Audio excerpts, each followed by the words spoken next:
I need to turn a few lights off. It's kind of bright in here. I'll be right back. Let me know if you all can hear me okay. I'll be checking the comments. Welcome to Readers Reading. Wait. Welcome back to Readers Live. I am your host, Grant Reads. Hopefully you all can hear me okay over the sound of the background noise. And if you can't, please let me know. Tonight we'll be reading REM Sleep Readers. Well, technically they're not there. There's not our readers, but we'll be reading some excerpts from REM Sleep. Okay, awesome. Alright, give me just a second. I'm going to turn off a few of the lights. I feel like it's too bright in here. Actually, if I just turn off... Yeah, that works for me. Oh, camera. Right here. Right here.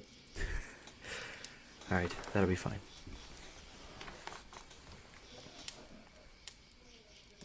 Alright, so we have a few stories here tonight. They will be going over a few different people.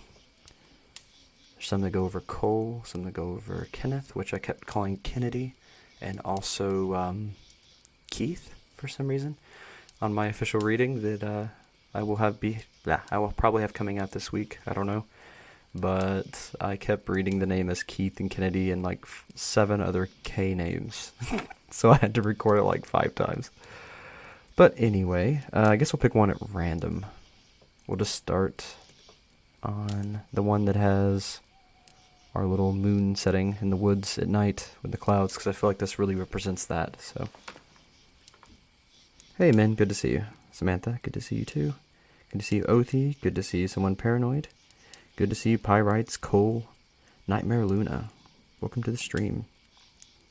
Do them in order? Well, a few of them I've already done, so I wouldn't be able to do it from complete order. But I can go in... You know what? Let's just do it from the beginning, even the ones I've already done. Why not? But in order to do that, I'm going to have to go back to Reader's Corner, because I have to re-get the link. Alright, so I guess we'll just do it that way then. That works for me. It is in the REM Sleep tab. And... I believe it's about halfway. There it is. Alright, so we'll open that in a new link. Or, actually let's just shut down all of these. Works for me. And we'll just start at the beginning, even the ones I've already done, because why not? Start with Wade, with part 1.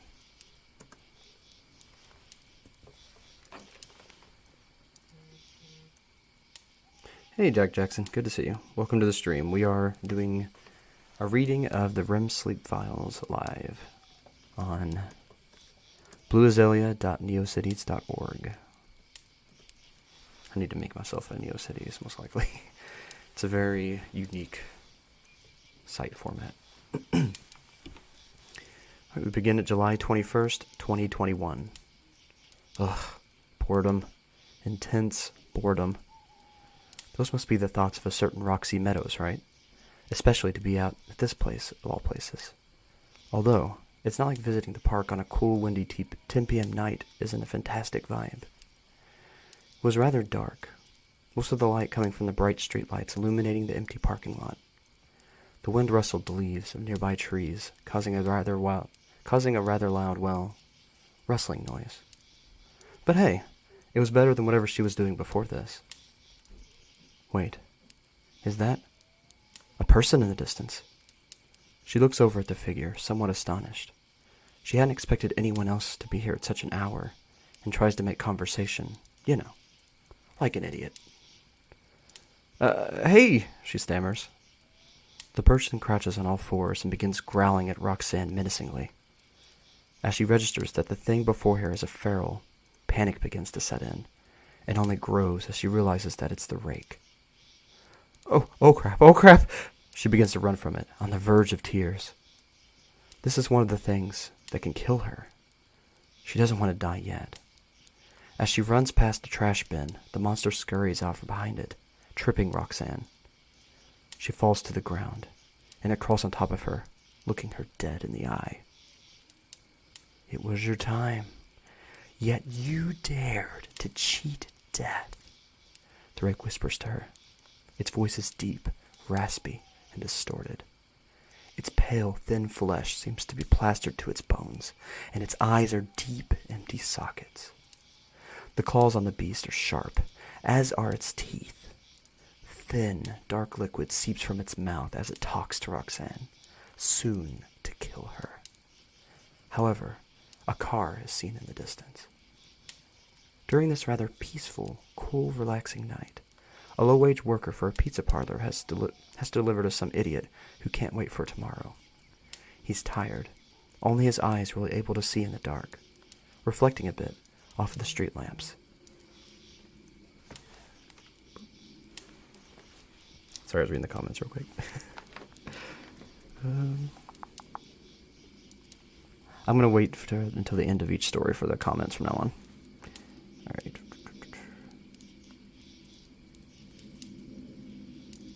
Okay, we go. He's got one arm out, the open driver's seat window.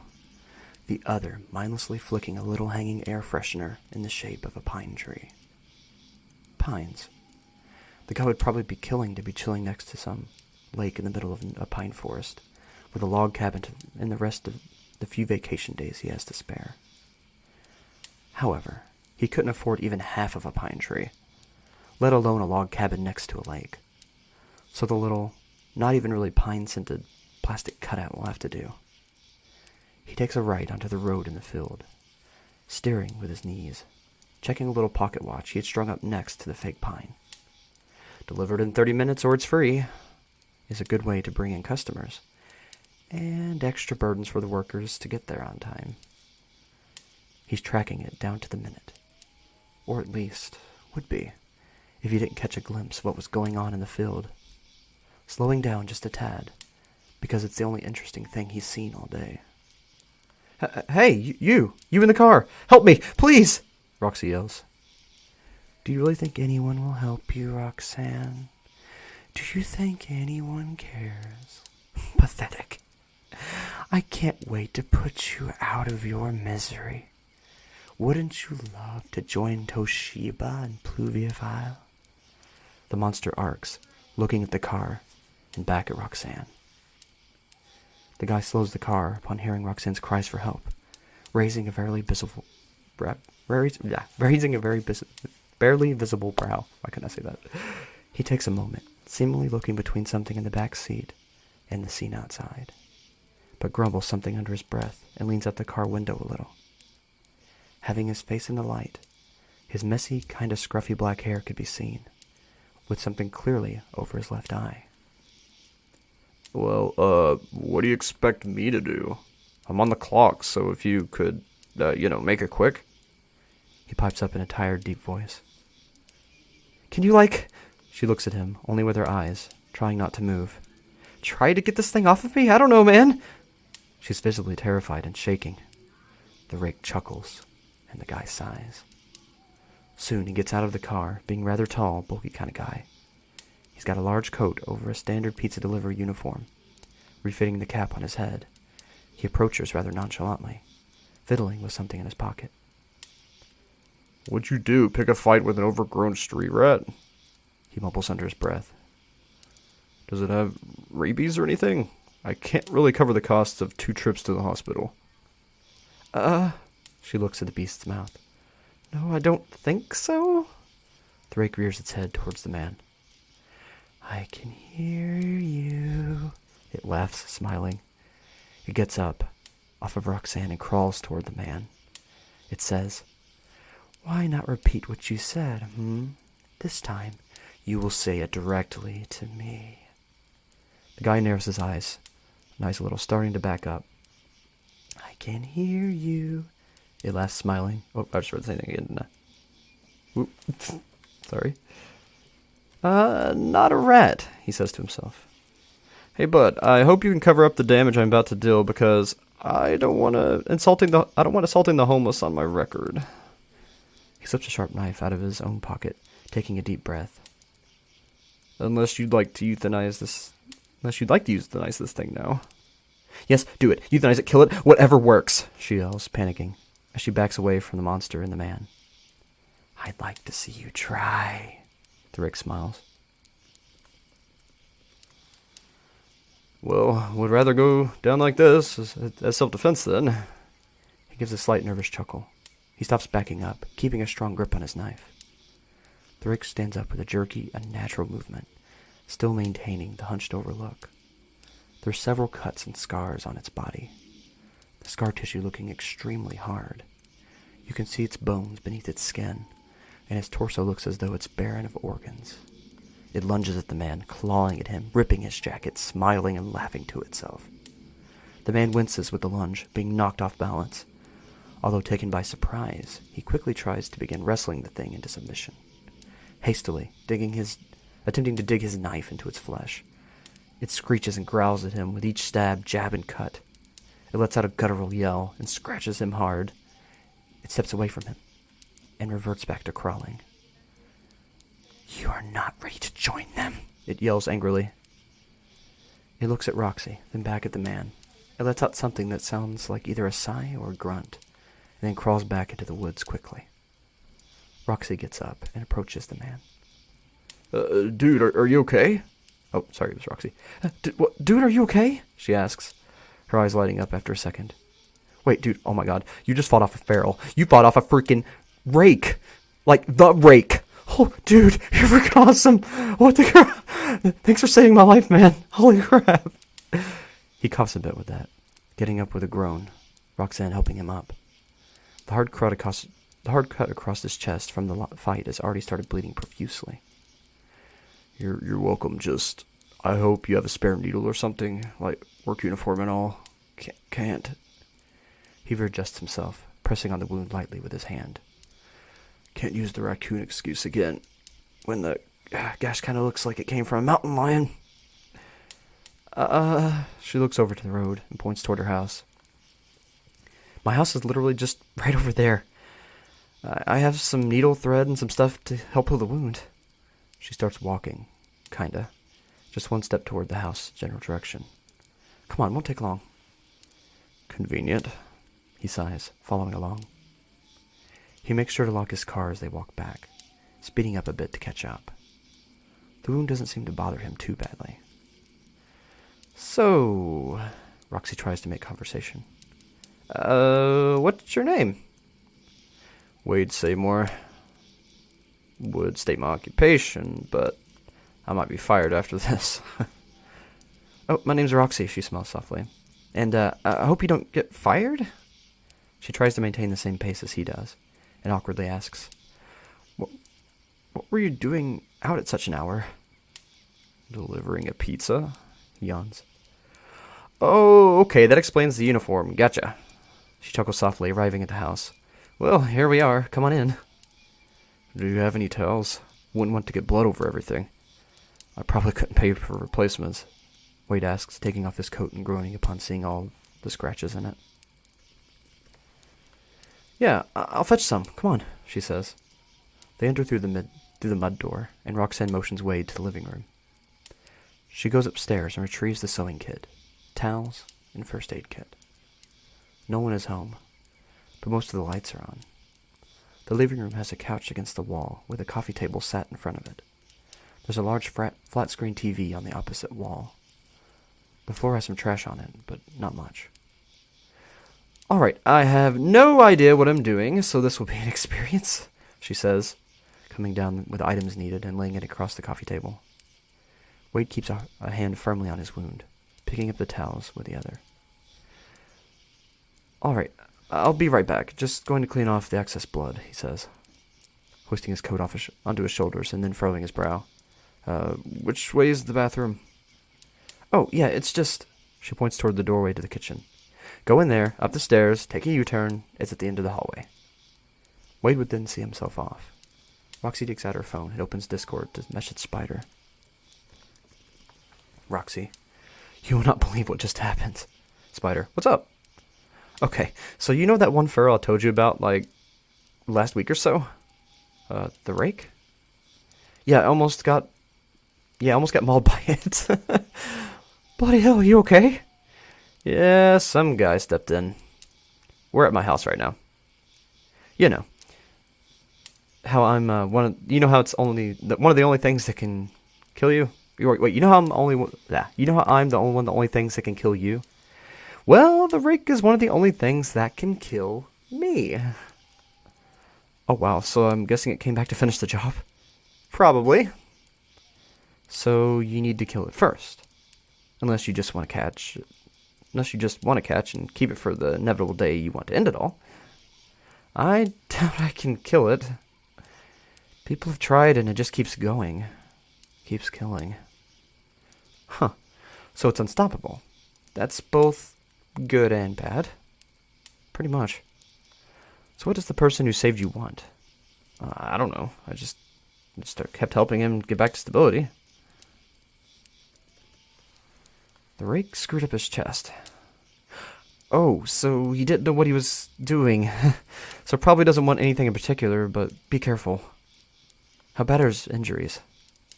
They look bad, but he seems stable. Right, so they're not putting you into a false sense of security. Again, be cautious though. My guard is always up, don't worry. Wade comes back after a bit, with his coat zipped up. He's got his bloody-soaked uniform in his hand. I hope you don't mind me keeping the towel wrapped up around the wound until I can get some bandages, he says. Yeah, that's fine. Here. She gets up. You can lay down if you want. I'm okay. Don't worry, he says, shaking his head. Also, are you going to charge me for trying to fix my uniform, or... No, of course not. You saved me from getting perma-killed. She checks the time on her phone. Parents will be home for a couple hours, so if you want to stay until then, I'm fine with it. He'd attempt to smoothen his uniform out. It's alright. If you can't fix this too, well, like I said, I'm probably fired. Don't worry, I've got it. She starts carefully, and then goes all willy-nilly, but ends up looking actually pretty decent. Wade gives a little grin. That's not bad a job fixing the uniform. You sure you don't want pay? He asks. I'll take Taco Bell's payment, she smirks. Maybe I'll work there next, Wade chuckles. I'll keep that in mind. Wade gets up, heading toward the door. Well, I do have a place to be and all. Thanks for the help. I'll try to repay you eventually.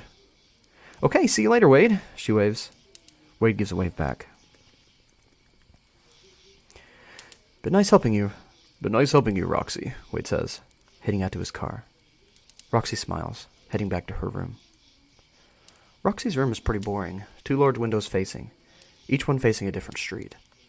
Her bed's a full size, pushed into a corner, with an end table next to it. There's trash and clothes on the floor, and her AC is cranked up to the max because she's a filthy cold enjoyer. It's really dark. It's like 10:45 p.m. She has only the light of her phone and laptop illuminating her corner of the room. Well then. The feeling of being watched would begin to set in, more intensely than it normally feels, considering how much she's usually watched. She glances up around the room, though due to the darkness, she can't see much. Her presence would make itself known. Seems you've had a bit of a scuffle, to say the least, A pair of big, glowing, bright red eyes would suddenly open up, peering at Roxy from the darkest corner of her room. I'm obviously quite happy to see you, alive as you can be, but your shoddy craftsmanship and frankly pitiful attempt at sewing to repay the one you would have to thank for your life has offended me enough to make an appearance. Roxy shifts in her bed to face the wall. I don't need this tonight, man. Plus, screw you, my sewing is decent. The eyes roll. I could have done better blindfolded and with my feet, which, for the record, have less than half of the toes yours supposedly do. Roxy sticks up her middle finger at the eyes. I speak nothing but the truth. Nonetheless, perhaps be more careful next time. Invest in a sword, perhaps. Maybe a rather large stick. Something as to not drag underpaid pizza delivery men into your personal hell. I might invest in a sword now because that's freaking cool, she says. May not need it, though, due to my powers. Oh, powers. You were certainly reluctant to use them tonight. May I suggest a dagger? You could use it to sacrifice an innocent to some unknown god to help fix your mistake of continued existence. I was panicking, okay? God, can you get off my ass? Have you tried? Simply panicking less. The voice gave a chuckle. But if you wish, remember to lock your doors, corruptulum. The eyes close, fading into shadows, causing the presence and feeling of being watched to vanish. And that is the first story tonight.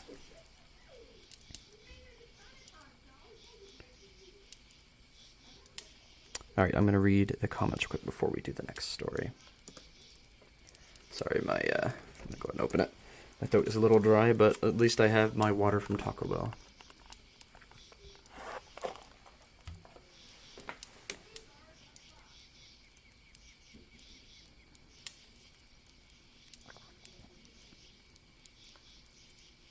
Nice, I'll check out that video later, Jack.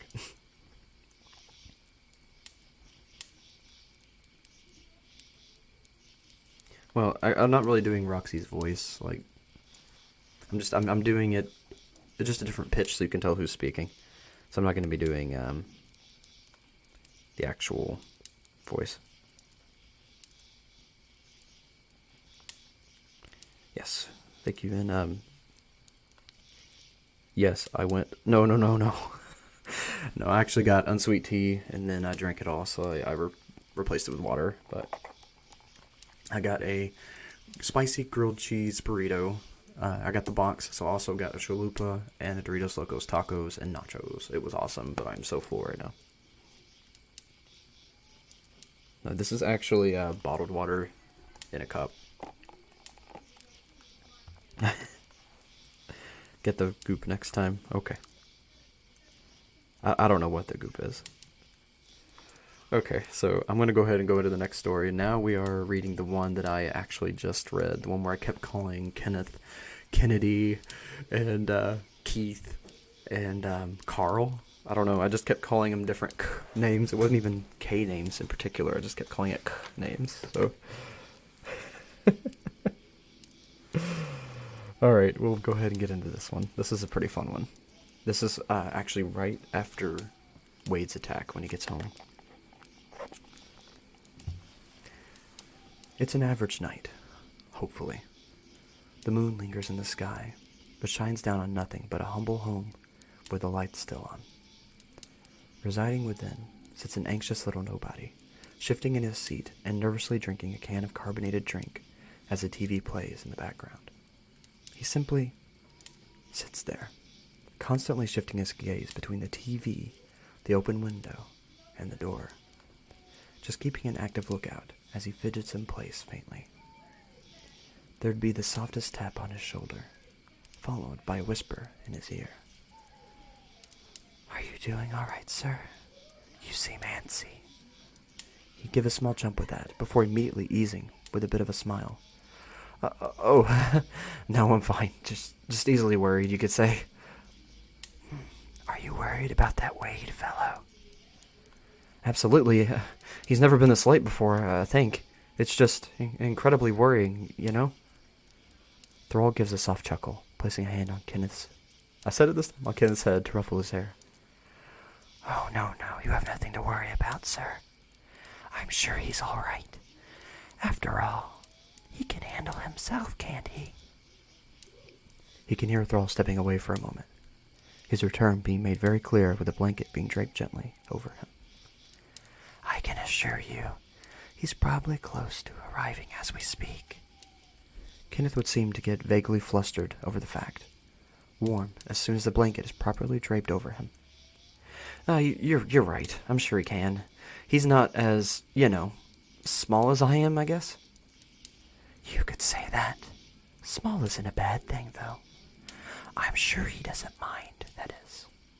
Have you eaten anything tonight, sir? No. I know small isn't bad. No worries, and, not quite. I've been a bit too worried.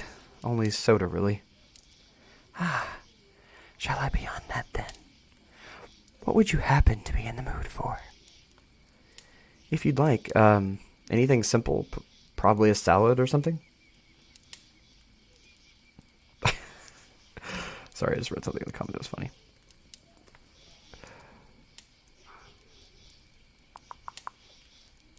Okay. Are you sure about that, sir? No harm in it, you know. And I usually get pizza or something anyways. Salad it is then. Anything else you want me to handle before I go fetch your salad? Do you think you could check on his location, perhaps? If you'd like, I mean. Oh, sir, I believe he's on his way here. Very, very close. Would you like me to make him a salad, too? Oh, good. Then, sure. It'd be nice to give him something to return to. Thank you. No need, sir. It's my pleasure to work under someone so pleasant and kind. Maybe the words I'm looking for, it seems. The sounds of a car pulling up behind become clear thanks to an open window. Ah, there he is, right on time. He gives Kenneth's head a good soft pat. I'll be off to work on those salads. And with a subtle flicker of the lights, Thrall vanishes. Kenneth gives him a big smile in return as he heads off, saying, "Thank you." He then watches the car from the window, and a familiar face becomes visible as Wade exits the car. He seems to have an arm wrapped around his torso, the other holding some sort of shirt. Kenneth leans back in his cushion to get a better look, but would get up and head to open the door for him a little after. Wade would sluggishly make his way over with heavy steps, with a few visible scratches around his neck, of which he covered quickly with his uniform shirt in his other hand. Upon getting a good look at him, Kenneth seems a bit more worried, to say the least. Kenneth cracks the door open a bit wider and sidesteps to let him in. Is everything all right? Almost lost my job, Wade says, stepping inside with a huff, his gaze dull. How so? Did something happen? As Wade steps inside a bit more, he removes his jacket, showing that the cuts aren't only at his neck. Some of them are massive, only covered up haphazardly by the bloodied towel still wrapped around his torso. Forgot to return this. He holds his jacket in the same hand as his uniform shirt, wincing as he tries to tug at the towel. I'll deal with it soon. Kenneth gives a sharp wheeze of complete shock as he quickly shuts the door. Wade, Christ, what happened? You're covered in gashes and... I'll get the bandages. Stay right there. Kenneth hastily shuffles out of the room and to the bathroom in a hurry, nearly stumbling as he does. Wade watches Kenneth as he goes, mumbling. Just a mountain lion or something? Nothing much. Just need to disinfect these. Just a mountain lion? Yeah, I escaped just fine. Wade lightly sits down on the couch, stretching his arms. Kenneth returns shortly, shuffling in with some bandages, band-aids, alcohol, cotton swabs, medicine, generally anything in the medicine cabinet at this point. Good. Let me handle it, if you don't mind. You shouldn't handle it yourself. You were fighting for your life. Keith, it does say Keith. That's why I read Keith. It's supposed to be Kenneth. Kenneth, there's no need to worry yourself so much. He'd sigh, trying to unwrap the towel. It's not like I lost a limb. It's fine. I can handle it myself. Kenneth sets the supplies aside, sighing a little, but reaches his hand over to offer help with the towel. I can't help it. These are serious injuries. Fine. Wade relaxes, getting the bloody towel undone finally. No need to be so panicked, though. I'm not dying. Oh, and sorry for getting home so late. Good for so and... What? Good for so and... He'll give another sigh, trying to give Wade a weary smile. Please don't be sorry. You were attacked by a wild animal. That's not something in your control, so please don't be sorry. Wade would pull the towel off fully, showcasing some really deep gashes, enough to fit 2 fingers into just its width. Most are cut from his shoulder down to his hip, still bleeding quite a bit. I know, but I still worry for making you worry. Should have at least sent you a text or something. He winces quite a bit from the wound being opened. I don't want to make you stressed, especially considering I'm basically fine. Kenneth takes a moment to take in the sight with his wide eyes, giving a soft, stressed sigh as he reaches over to some of the supplies he'd gathered. Please don't be sorry. It's certainly understandable you'd be preoccupied. Well, let's just get these handled, yeah? You know I can do this myself, Keith. It's supposed to be Kenneth, though. I'm aware, and I won't let you. So please, where should we start? Okay, Mr. Gardner. Your word is law, I guess. Wade chuckles quietly, removing his hand from his wounds. Probably start with the wounds. I think that'd be a fantastic idea, don't you think? You're lucky I don't shove cotton balls in him, he says, giving a fake little huff. He picks up a cotton ball and dabs it in alcohol, preparing to clear some of the wounds. Ready? Yes, Kenneth. It's not like it's going to hurt less on its own, he nods. Of course, Kenneth says, beginning to clean the wounds. So, how was your night? Wade asks. Eventful, one could say. Mostly consisting of worrying endlessly and trying to distract my worries. Kenneth, Wade sighs. I've been trying to tell you. I'm sorry. No, please don't be. It's just my silly worrying, you know? I'm glad to see you're alright. Plus, I didn't even call or text you to begin with, so fault's on my part. Your worrying isn't silly. I suppose, but still, it was more me making myself more upset than I should have been, and I'm very happy to see you're not in any pain. Oh, no, the pain is immeasurable, Wade chuckles. I'm just not dying. But getting back on topic, why were you so worried? Is it solely because I was late? If so, I promise not to keep quiet in contacting you for too long. Oh, no, I suppose it was primarily how late you were, but don't feel bad. Don't feel like you have to cater to me. Wade furrows his brow. And yet you can do the inverse just fine. Yes? Of course. He rolls his eyes. How are you dealing with the wounds? I'm guessing not well, since I believe you'd be a little squeamish, seeing how you got worked up over simpler things. I'm dealing with them fine. He goes quiet for a moment, muttering something like, stop reading me like a book, under his breath. And when do you think you'll be done tending to them? A few minutes, not long at all. You're too kind. Tending to massive wounds when you're already quite squeamish. Wade ruffles Kenneth's hair with a grin. You should probably start thinking of a way I can repay you. Maybe making breakfast for a month? Would be nice to finally let you slip in. No, thank you. I appreciate it, but there's really no need for any repayment, he says, blushing from his hair being ruffled. You're injured. I'm just willing to help. And not everybody is like that. Besides, it's the least I can do to uplift your mood. At least lessen it to a weekend, then? No. Month. Final offer. A week? Month. Any other options? Well, how else can I repay? Come back to me on that later. Ah, yes, later. As in, never. Come on. I'd like to settle it now so you don't keep prolonging it. No, I promise I'll settle it in no time. Just not right now. I'm going to give you until the wounds are being done tended to come up with something.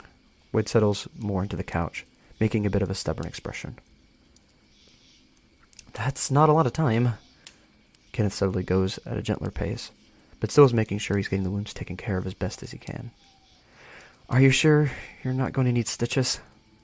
Unless you can do them yourself, then no. If these wounds don't kill me, which they won't, the medical bills surely will.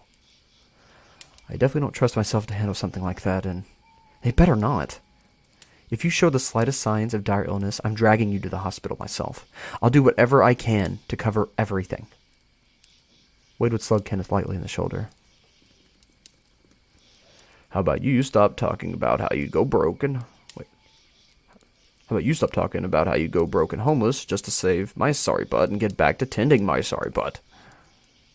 That's how you keep me from showing severe symptoms, cleaning the massive gashes on my front, okay? There's no need to think about hospitals or sterile emergency rooms or medical bills or anything. I don't need you overworking yourself to death just to keep me from dying. Seems counterproductive. Kenneth is a little stunned by the slug, but blushes vaguely. Suppose you're right, but still, I'm not a doctor or anything. But you could probably take it easy, you know? Don't want any more mountain lions coming by. He continues cleaning at the biggest gashes before starting to try and wrap him up as best he can. Wade winces heavily as his deeper wounds are disturbed, albeit the face away from Kenneth as to worry him less. The quicker this is done, the quicker I can get to healing, Wade says. Kenneth makes sure to go carefully when it came to the deeper ones, trying to contain his shiver as lightly patted it down to ensure the bleeding wouldn't be too heavy. Yep, and we go straight to bed. Kenneth, we aren't even related, so I'm not sure why you're acting like you can parrot me. I'm not parenting. You shouldn't disturb the fresh wounds. 1, wounds aren't fresh now. Wade struggles to not roll his eyes again. 2, fine, but no removing the divider pillow. That will also disturb the wounds. Still, and I can deal with that. Anything so that you can sleep comfortably. Kenneth finishes up his wrappings. Aside from all this wound nonsense, Wade would suppress a yawn, rubbing his eyes. Did I tell you about this idiot who ordered, right before we closed? No, I hadn't heard so. Had that been your last run of the night? Yeah, and the dude lived in a frickin' hour away and he just couldn't order from any closer pizza parlors. He makes a few pained coughs. And I spent so long trying to get to the darn guy. Lived in freaking boondocks. End of nowhere. Swear to God, that place was on the border of not being labeled on a map. Honestly, sounds way too suspicious of a place to me. Fair distance, middle of the night, barely known. Kenneth gives a light sigh, mixed with a light chuckle, covering some of the lighter scratches and band-aids. But I know you can take care of yourself. I hope I wasn't too much of a burden, though. Very unfortunate it happened right at closing. Kenneth would notice and feel the presence of something watching him from the lightless kitchen. However, Wade wouldn't notice. Kenneth perks up considerably at the fact, almost taking a small glance over at the kitchen, just to peer over a little. But he's still working on the wounds. The light flickers for a second. Wade would be a bit skeptical of that, but it's not like he can go and investigate. Looks like someone needs to replace the bulb. Oh, yeah. On that, would you like something to drink? Just water. Sure, we've got a few bottles in the fridge. After finishing up the wounds, Kenneth stands up and stretches his legs out a little. And, quickly shuffles off to the kitchen. Wade tries to stretch himself, but just ends up in a painful coughing fit. Just the water, please. I will get suspicious if you take too long and try to sneak in making something extra to make me feel better or something. I'll keep that in mind. Kenneth gives a wave to Wade. Well, the kitchen is very obviously dark and the lights are off. However, there are big, glowing red eyes in the darkness. Wade mumbles to himself while Kenneth is in the kitchen, seeming a little peeved. He'd wedged the fridge open a little to grab the water. There's a very light tap on the counter. Quiet enough for only Kenneth to hear. He perks up with that, hurries over to the counter. The lights flip on, and he's presented with 2 salads. He'd take a small glance around with that, before giving a firm nod, and would grab up the 2 salads with a whisper. Thank you. Weirdly, Wade's still mumbling at nothing, but would suddenly cut off when Kenneth's returned, bearing a warm smile. Good to see you're treating yourself with 2 salads. Can I have my water, please? Kenneth honestly barely notices, smiling at Wade as he sits down nearby, handing him his water. Here you go, and I hope you don't really think I could finish off 2 salads by myself. Well, I did ask for just water. Clearly ain't my salad. Wade lightly takes the glass, shrugging. Do you want a salad? Wade makes a dramatic, thoughtful expression, as if he isn't taking the situation seriously. I don't know. I feel like you earned the second salad after patching up all the gashes I have. Nope. Kenneth crosses his arms dramatically. You definitely deserve it after the long night you've had.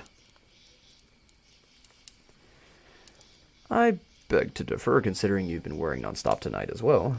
So it's only fair that the person who worried most and has done the most deserves the second salad. Wade smirks and raises a brow. Wrong. Well, I wouldn't be able to finish it anyway. Wade quickly tries to dramatically stand. See, I knew... He would barely straighten before nearly toppling over, using the table for support as he gripped his center with a short sound of pain. Poor Kenneth is too spooked Poor Kenneth is bespooked at the fact. Immediately getting up and rushing to help the lad up, giving a startled wheeze as he does. But be careful. Right, immeasurable pain. Forgot about that. He tries to push Kenneth away. It's alright, it's fine. I just have whatever you don't finish for breakfast. Are you sure? If you're not eating, then you should head straight to bed. I know. Wade gives a light chuckle to mask his pain coughs, reluctantly accepting Kenneth's help. I can get there myself. Nope, I am helping. Wrong, you aren't. Wade instead picks up Kenneth, shaking his head, and would slowly try to shuffle away to the bedroom. Kenneth is picked up with ease and, vaguely flustered over it. With enough time, Wade would eventually get to his bedroom, playing Kenneth on one side of the single large bed in the room, which had a large pillow in the middle to separate into halves. See, made it by myself. Thank you, but you should take it easy. Kenneth just sort of lays there as he's placed down. Wade would lay down on the other side of the bed, breathing a sigh. I'm kind of exhausted, not planning on getting up until tomorrow. Good, well, I hope you feel better tomorrow then. I don't expect your wounds to heal overnight, of course, but you being in less pain is always good. You gonna... Wade shuffles himself under the covers, making a huff. Put away the salads? I'll do that later. I won't fall asleep so soon. If you say so. Try to sleep well. If you don't, I'm not letting you out of here until you do. And with that last mumbled sentence, he's already drifted off to sleep. Clearly, he's more exhausted than he let on. Kenneth waits a moment, making sure that Wade's fully asleep first and foremost. Wade would look about as dead asleep as one could get. Kenneth slowly makes his way off his bed to head out to the living room again. The lights are off. Obviously, Shadow Demon on the couch, just chilling. Seems like I should have only made one salad. He turns to look at Kenneth, talking in a whisper. No, I'm certain he'll eat it later. Kenneth gives a soft laugh, but with a simple smile, sitting down nearby. If you say so, sir. You did a good job with caring for his wounds. Yeah. You know, you didn't need to call me sir, right? No need to be so formal, and, thank you? I just did what I could. Oh, no, I'm fully aware. It's simply what I prefer, unless you'd like to order me to stop. No, it's perfectly fine then. All right, then. Are you going to eat your salad, or did you forget your fork? No worries, I'm eating. Kenneth gives a little appreciative nod to him, and would pick up the salad and start to eat. Let me know if you enjoy it. This is really good. Thank you. Kenneth can't tell if the thrall was grinning or not, because he can't see his mouth, but he sounds happy. You're really good at this, you know? Well, I would hope so, Thrall chuckles. If I wasn't after an eternity of practice, it'd be a little concerning.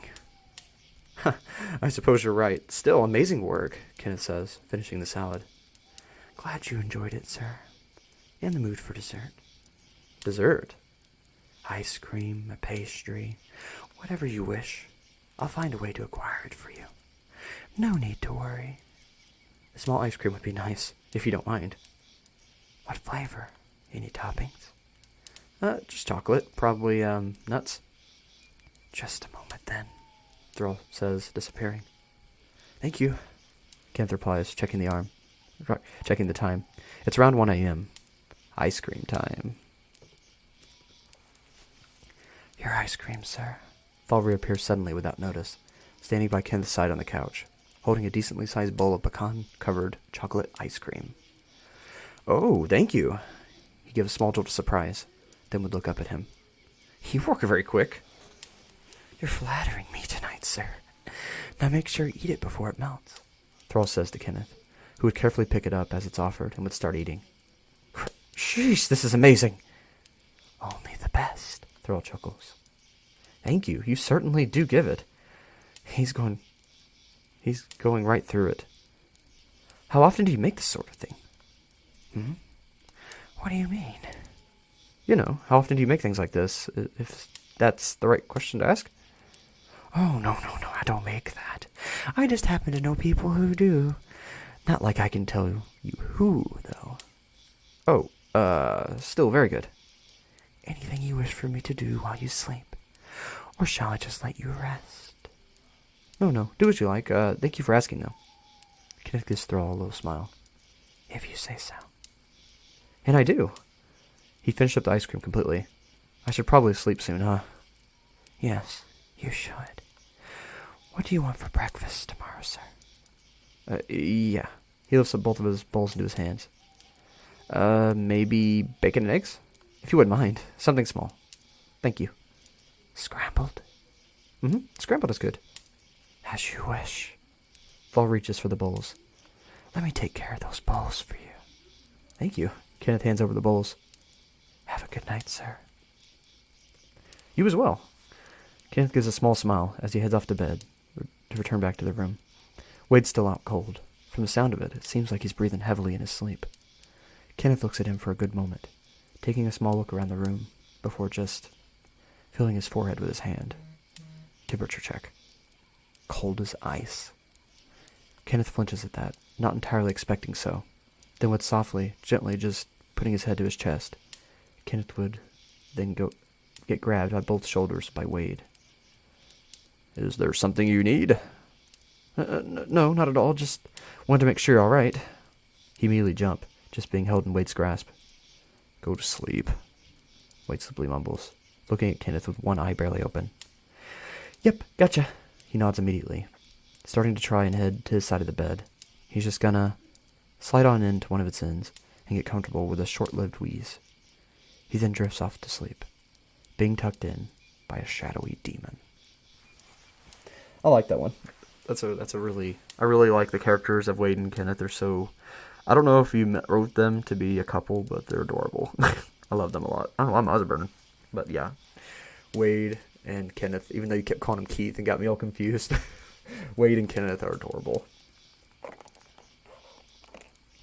Watch that not even be a thing. I'm picking up on that just because it's like my headcanon. Yeah, it's adorable. 8 viewers still. Thank you all. And 9 likes. I appreciate that. I know this is a little bit different than we usually do, actually reading the reader, but I just want to try something a little bit different tonight, and it was suggested, so I figured I'd go ahead and do it. Make myself a little bit bigger. That'll do. Alright, so that is the second one. This is the final part of part 1. This one's called Jacob, and I have not read this one at all. It's a little bit on the shorter side. It looks like it's related to photo, so that's exciting. I love photo. I really love the I Can Make You Care series. It's awesome. Oh, Keith is Kenneth's nickname, so that was actually okay. Because I had to go back and re-record that last one. That last one for the Reader's Reader like 8 times because I kept accidentally saying Keith because I kept reading it. Good to know that I could have just kept it in all that time. Alright, I didn't see Fox leave, but have a good night, Fox. Ice cream's great. Hey, Nightmare Luna. Good to see you tonight. Plot twist Amazon makes all the ice cream. Could be. It's very adorable.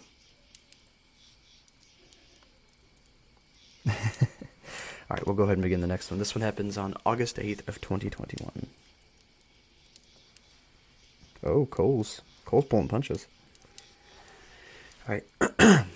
August 8th, 2021. Let me get one more drink of my Taco Bell water.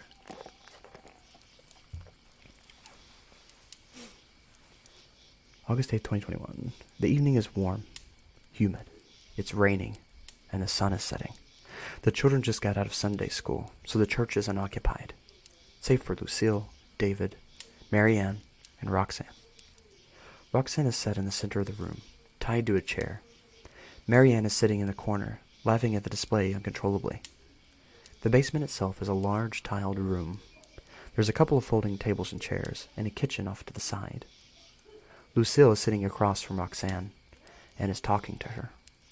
Roxanne's mouth is taped shut, though it's a one-sided conversation.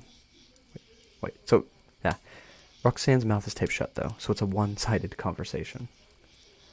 So, she says, spinning a blade around in her hand, you must be wondering why I got you here today. Basically, I don't need you. I only need Cody. So I'm waiting for him to wake up, okay? So I can tell when you fake that crap, so don't even try. Anyways, we're going to wait here until old Slenderbob wakes him up, okay? Roxanne squirms around in her chair, staring at the knife. She knows she can't die from Lucille, and yet is still terrified. Lucille chuckles and gets up out of her chair. God, you're so pathetic, you know that?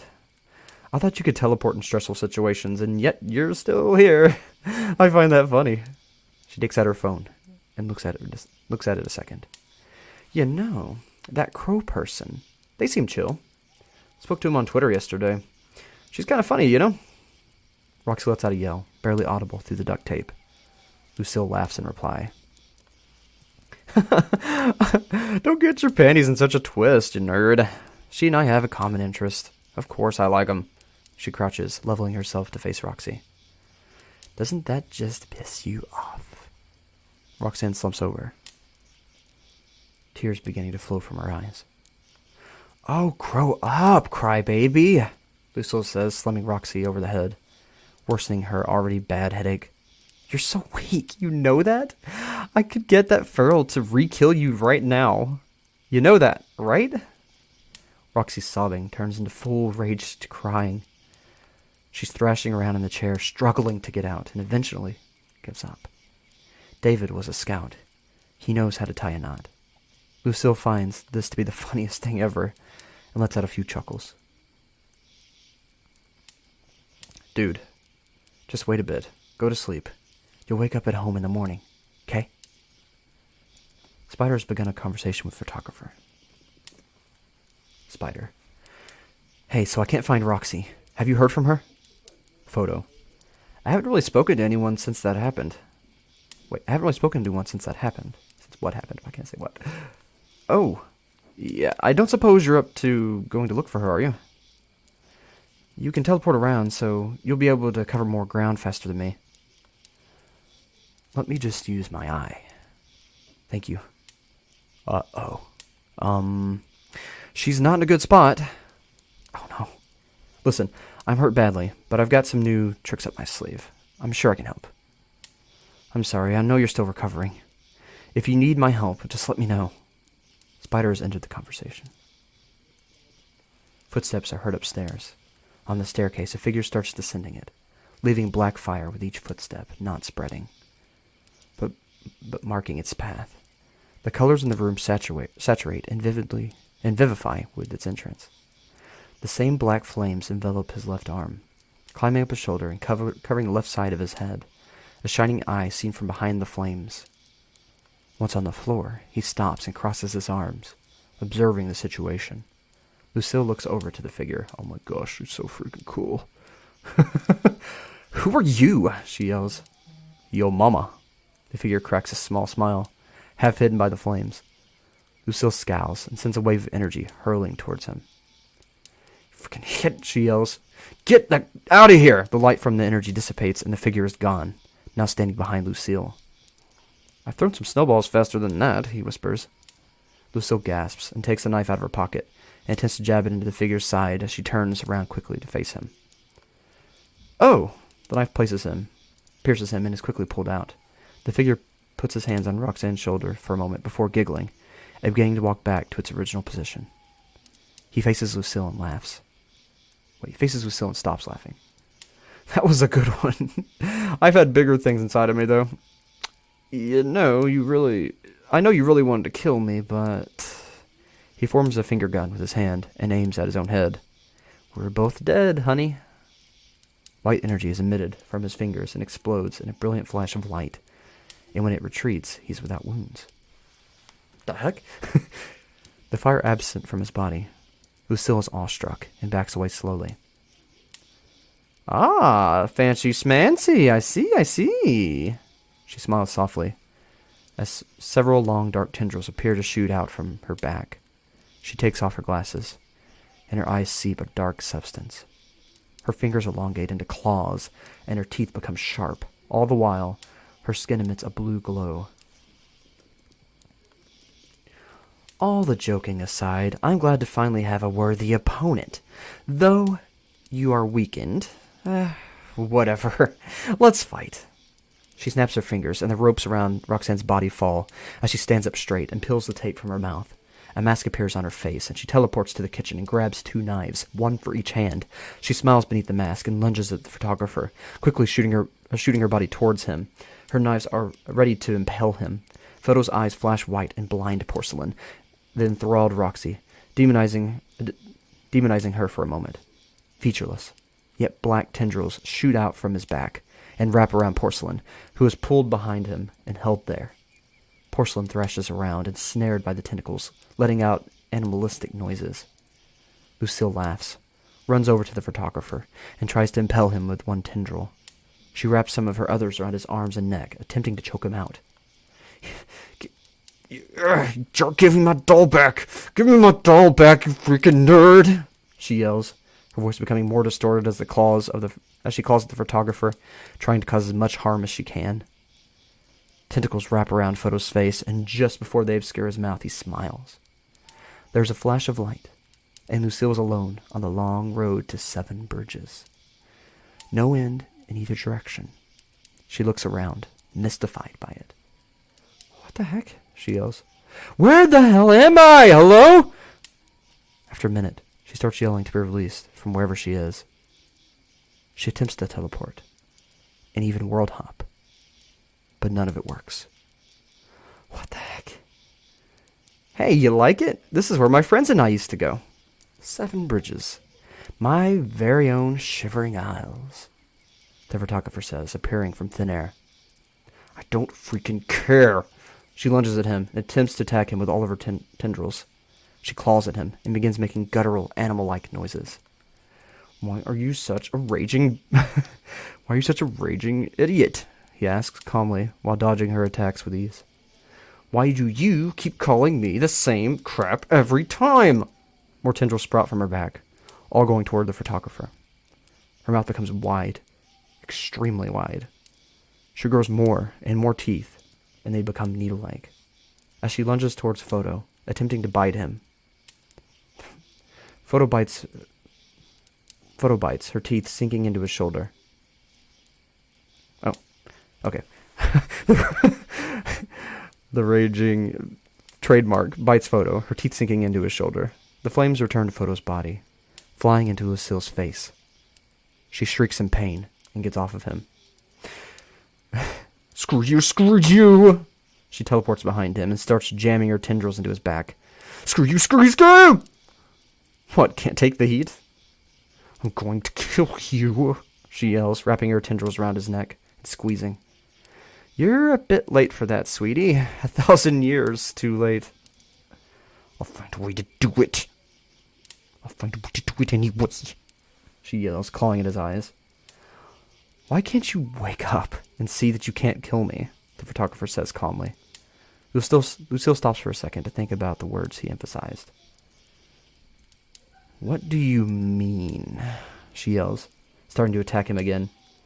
You're not the first to see my skull. How's it look, by the way? What are you talking about? Lucille yells in absolute confusion. The black flames completely engulf the photographer, and everything fades to black. Lucille is back at the church, which is also engulfed in black flames. What? She yells in confusion, looking around, retracting all her monstrous features, reverting to her usual form. She looks around in panic, sweating due to the heat. David? She yells. Marianne? Porcelain? Anyone? What's going on? She walks around some more before blacking out due to the smoke inhalation. She wakes up in the church, without any fire to be seen. The photographer and Roxanne are gone. Marianne and David are standing over her. Marianne still smiling and giggling, like the whack job she is. That was fun. Oh my gosh, Lucille was so freaking fun. I love Lucille so much.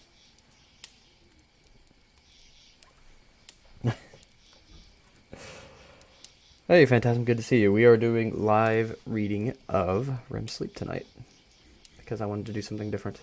And Roxy suggested it, and it sounded really fun. Alright, so that's all of part 1. I believe part 2 is a little bit smaller. And it's kind of strange because the Foxcat, if you're still here, Naomi is involved. So that's always interesting. Alright, Photo was freaking amazing. I love Photo so much. Lucille was great, but Photo is a freaking boss monster.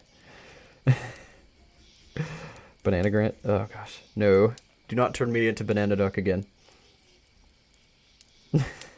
I need to get a banana costume. That'd be funny. And I have a duck mask already, so I could have the duck mask and a banana costume. Only Phantasm's going to get that joke. Yes.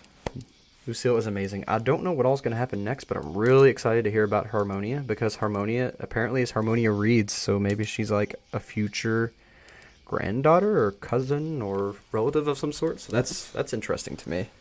I don't know if we're actually related or if it's just the name, but that is really intense in a good way. All right, so now we are on November 5th of 2021, so this happened pretty recently. All right. Harmonia is in black leggings and white-collared black shirt, her hair in a ponytail. She's dressed similarly to Lex from Whispered Faith at the moment. She hadn't gone far from where she had started walking home. She nervously knocks on Claire's door. A young lady wearing round glasses, a brown turtleneck, and black overall skirt opens the door. She looks Harmonia over, and a warmth comes over her face. Hello, come in, doll. I think she has a British accent, which I can't do, so I'm just gonna do it normally, because I would butcher that so hard. It'd be like, hello, come in, doll. I'm gonna do it anyway. I'm gonna do my butchered accent. This is for fun. We're not doing this seriously anyway, so. Hello, come in, doll. Claire says, quickly and nervously. Harmonia is blushing, too, and smiles at Claire. Hey, she says, walking in. It felt weird entering properly after just waking up there. She turns back to Claire. Claire shuts the door awkwardly, still looking at Harmonia. She stutters, walking closer. You look beautiful. I can't, I'm sorry. You look beautiful, huh? She impulsively puts her hand on Harmonia's shoulder, but instantly retracts. Sorry, I didn't. Claire blushes profusely. Harmonia is losing it in her head. Her thoughts are just filled with gay panic. No, it's okay. You look gorgeous yourself. Harmonia did awkward finger guns. She's not good at flirting. Her face is incredibly red with blush. I don't mind you touching me. Thank you, she says, not knowing how to go about this. I'm gonna see if you all want me to keep reading. Not from Nevada. Okay, good. I thought she was British and I can't do it, so no, that's not happening anymore. Sorry about that. No, the British accent needs to go. It's really bad. It's really, really bad. From Nevada. Okay, good. I don't know what Nevada accent sounds like, so I'm just going to use regular voice. Okay. Anyway. Thank you, she says, not knowing how to go about this. She has no idea what she's doing. Do you want to, head to the living room? Sure, Harmonia nods. She doesn't know what she's doing either. Stop looking at her. Oh my gosh, she's thinking you're weird. Harmonia averted her eyes, nervously. Claire carefully wraps her hand around Harmonia's, panicking, and walks her to the living room. She mutters something along the lines of, come on, or let's go. Probably a panic mix of the two. Whatever it is, Harmonia didn't hear. She was too busy panicking herself. She held Claire's hand gently. I like your house. It's really pretty, Harmonia says. Thank you, Claire replies, frantically. She leads Harmonia to a couch, which is surrounded by plants. Here, take a seat. Harmonia smiles and sits, getting her wits back a little. She looks up at Claire, expecting her to sit down next to her.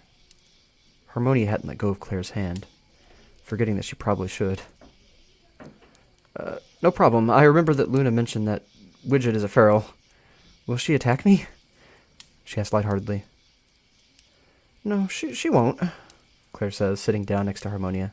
She's very well trained. She too hadn't let go of Harmonia's hand, and had forgotten about it entirely. Harmonia's smile felt natural. It was more comfortable to smile than to try and be straight-faced right now. We said something about watching Halloween movies one time, right? She asked, her smile turning somewhat anxious. I know Halloween's over, but I'd like to watch something, anything, with you.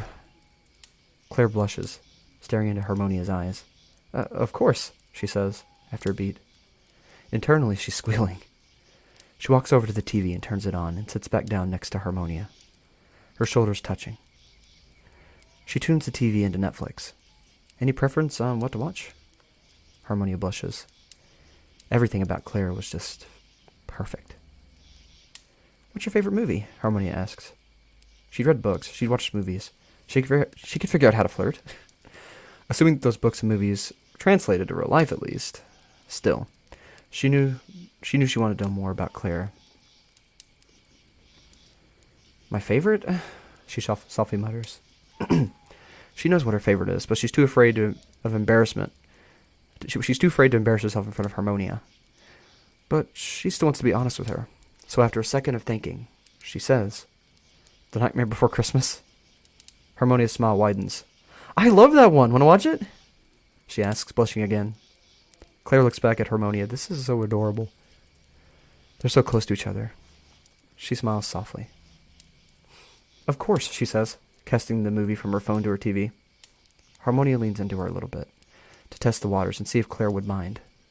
She can't help but look at Claire as the movie starts. But she looks away to watch the movie. Claire doesn't mind. In fact, she reciprocates, leaning into Harmonia, her gaze alternating between the TV and Harmonia. Harmonia does the same thing, smiling when Jack comes on screen. I love his design so much. Me too, Claire giggles.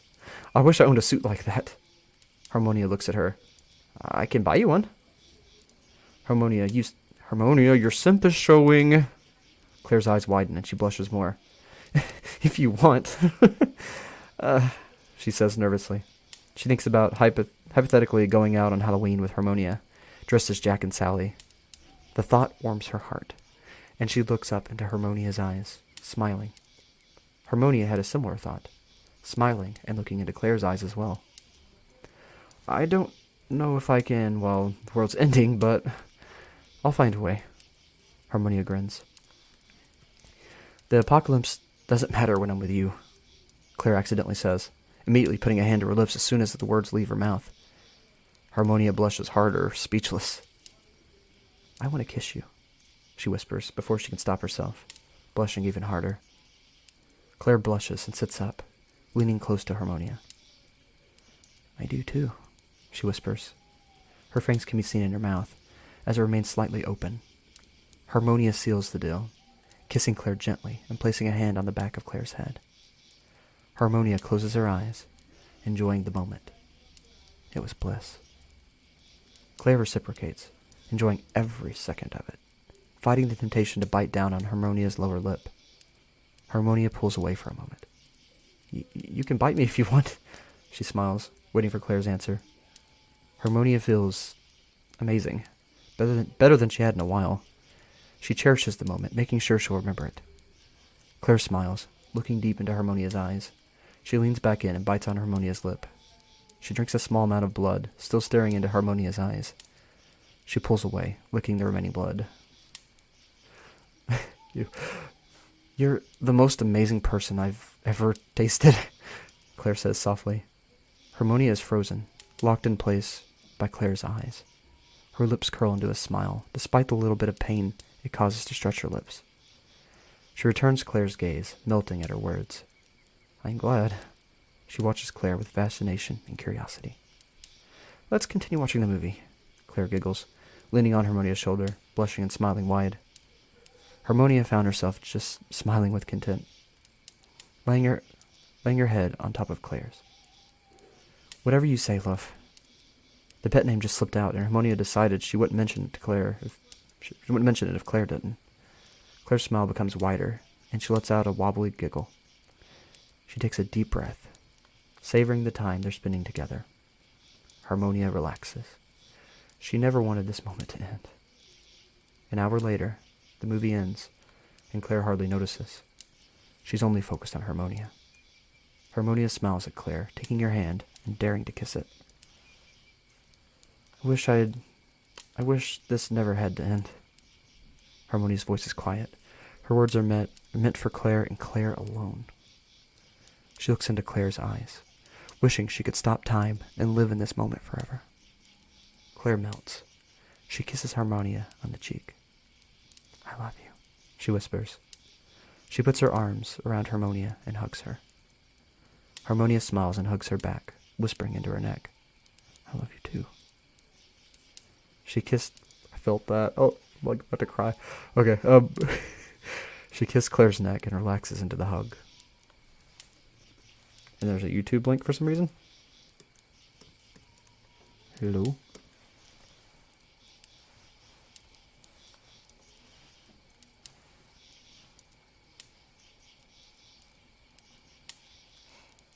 Yeah, I'm not going to try to do Spider because my British accent is so bad.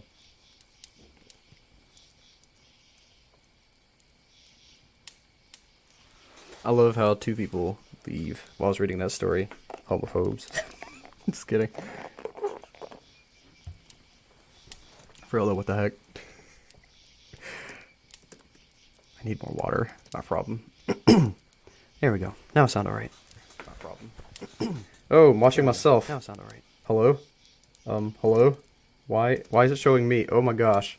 Inception. Okay. Inception. Okay, apparently it's me there. Whatever. That was weird. Why am I there? I did copy that, right? That was an ad, of course.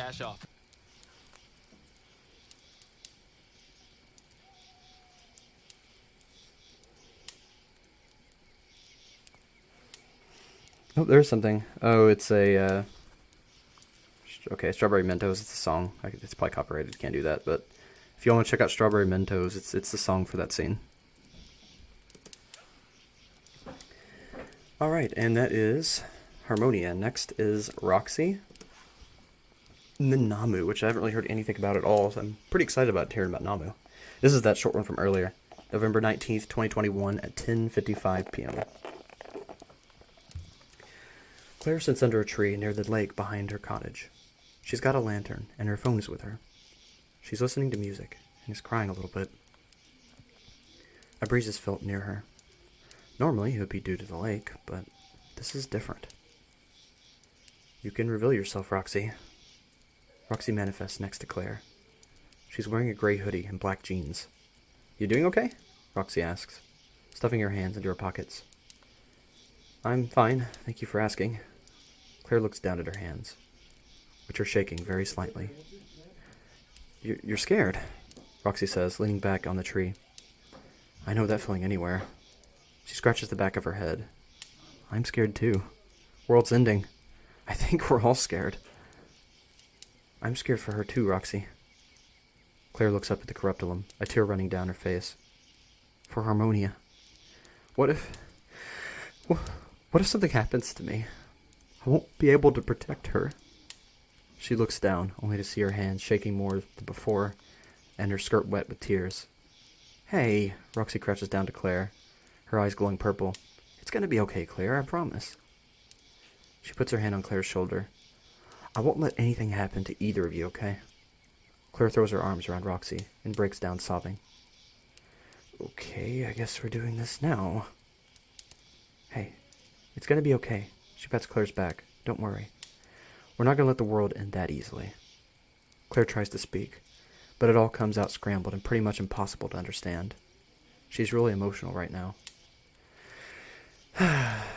There. It's gonna be okay.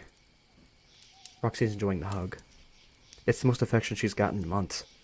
Even if she's not on the receiving end, and it's only because Claire needs someone to hold on to her for now. It's like she's hugging an old friend. Claire lets go of the hug. Thank you, Roxy. I needed that, she says, looking back at the lake. Roxy stands back up and leans against the tree again. No prob. Roxy looks down at her phone. Jeez, would you look at the time? I gotta go, Claire. I'll see you around. And with that, she vanishes. That was a fun one. It was a perfect little transition from the Harmonia thing. I love how the two came back that we're watching when I called them homophobes. You know what it'd mean, right? Term key? What's a term key? Not the term key, please. The term key. Term key? Term key. I think I know what the next one is, too. I think the next one is Namu, the one I was talking about that I didn't really understand. Let's see what a Namu is. It's a pretty long one. Better prepare myself. Get a little bit more water. Turf key. Did I say tum key or something and it was turf key, or is that something else? Do I want context? What do you mean? Like, about what's going on? I know that the world's ending because of this Abaddon thing or something. The red sky. I don't think I really need context. Unless you want to give context for Namu. Man, this one's really recent. This one's like 11 days ago.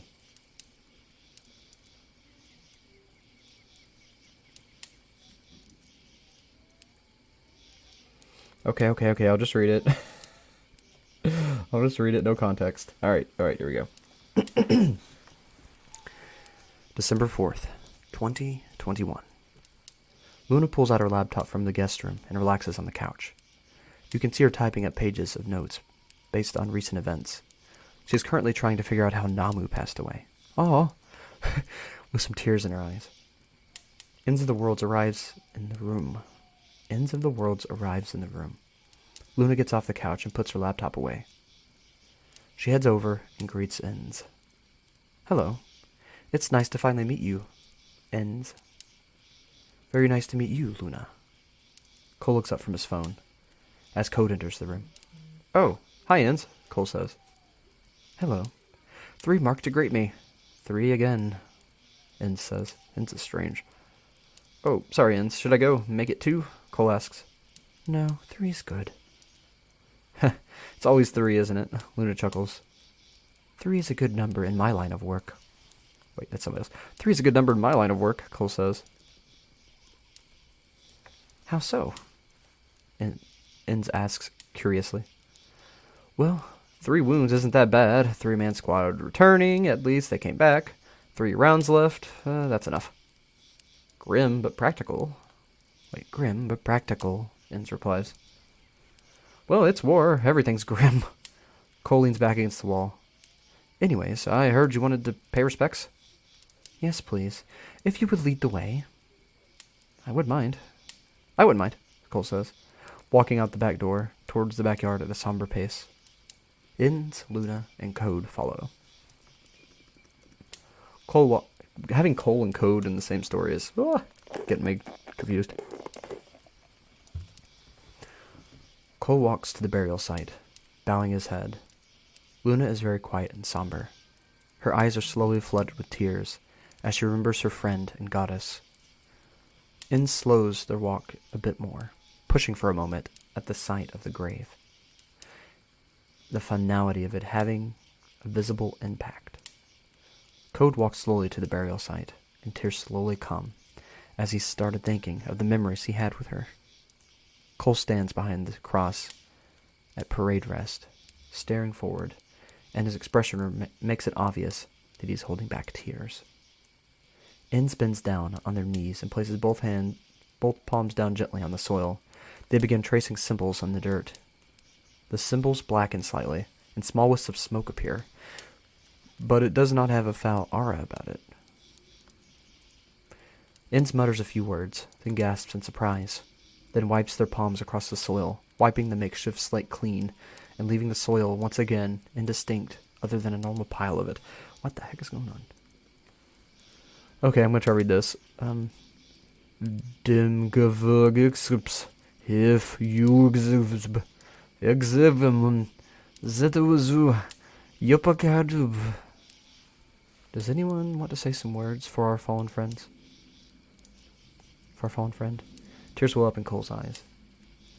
Nemu was our mother, our friend, and a great goddess. We miss you, Namu. Thank you for all the great memories that you have given us. We won't ever forget it, Cole speaks. Namu was a wonderful soul, and I will never forget her teachings. Thank you for being there, and for being amazing. Your memories will last forever. Luna's tears have become a full-on cry now. Code gives Luna a one-sided hug for emotional support. She accepts the hug fully. Harmonia arrives, heading to the backyard. She joins the others, staying silent as she kneels in prayer. Tears stream from down Cole's face, and he doesn't move from parade rest. Namu touched my life in many ways I am unable to articulate. It gladdens me to see she touched you all as well.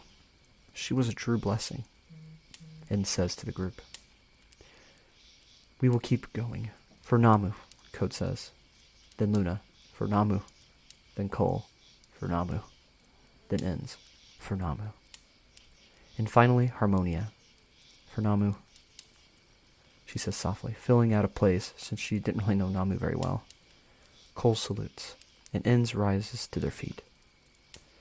I suppose we can go back inside if that's okay, Harmonia, Ends asks. Oh, yeah, please don't go in my room, though. The rest of the house is free reign. She looks up, not expecting to be spoken to. Thank you. Do you guys want a group hug, or are we ready to go in? Code asks. I'm ready to head back in, Luna says. Let's go, I guess, Code says. Ends hugs him, and he hugs back. Harmonia goes and opens the sliding glass doors for the group. Cole somberly walks away, keeping his form as he walks inside. Luna slowly walks into the house, tears running down her face. Ends follows the rest in. Code bows one last time and walks back inside. Luna enters, sits on the couch, and opens her laptop. Perhaps I'll head into town tomorrow. Starbucks sounds good. Maybe buy some nail polish. Who says you can't look pretty in the apocalypse? Rolls through his mind. This rolls through her mind. She's never been one to pretty up herself, but if the end of the world is coming, maybe it's time to live a little more. Take more risks. No regrets, as they say. She believes Namu and the rest of the many gods above would want her to do so. She feels warm and happy knowing they're up there watching. Oh well, time to get to work. Luna freshens up a bit and then heads out in her SUV to buy things. Her katanas are in the truck just in case. Sometime later. I didn't think Drake would be that crazy. Harmonia sits on the couch, her hands shaking. Cole's leaning against a wall, asleep. Harmonia relaxes on the couch, taking off her gloves and staring at the mark burned onto her hand. She slips her glove back on and looks around for cameras. She smirks, then flips off nothing in particular. Heh, I saw that. Luna smirks. Saw what? Knight asks, while drawing on his phone. Harmonia laughs. Yeah, the hotel's trying to make us paranoid. She turns to the Knight. I flipped off the hotel. They were, wherever they're watching from. Huh? The hotel sounds more like a motel than anything, Knight says. Harmonia snickers. I don't know much about the hotel, but they sure are interesting. Even they believe the moon is not right, Luna says. Yeah, they claim to know my trauma, so that's fun, Harmonia replies. Just because they claim to know something doesn't mean they know it. I can claim to know what 25 plus 25 is, but it doesn't mean I know it. Yeah, that's why I said claim. Harmonia looks to Luna. Would you like a hug? No, thank you. I need to focus again. Apologies, Luna responds. It's alright, nothing to apologize for. Your home is lovely, Harmonia. I realized it was not exactly by choice, but thank you for hosting, En says to Harmonia. Harmonia turns to look Ends and smiles a little. Thank you, it's a mess right now. The apocalypse and like 5 people living here makes it messier. Harmonia laughs lightheartedly. You know what they say, apocalypse makes for strange housemates. Who's they? Harmonia giggles. Oh, I'm not sure. That's a good one, Harmonia, Cole says, downing a mug of coffee. Thanks, Harmonia smiles softly. She wasn't going to mention that it was meant to be a joke. Harmonia glances at the picture on the wall for a moment, careful not to linger on it. I should take that down, she thinks.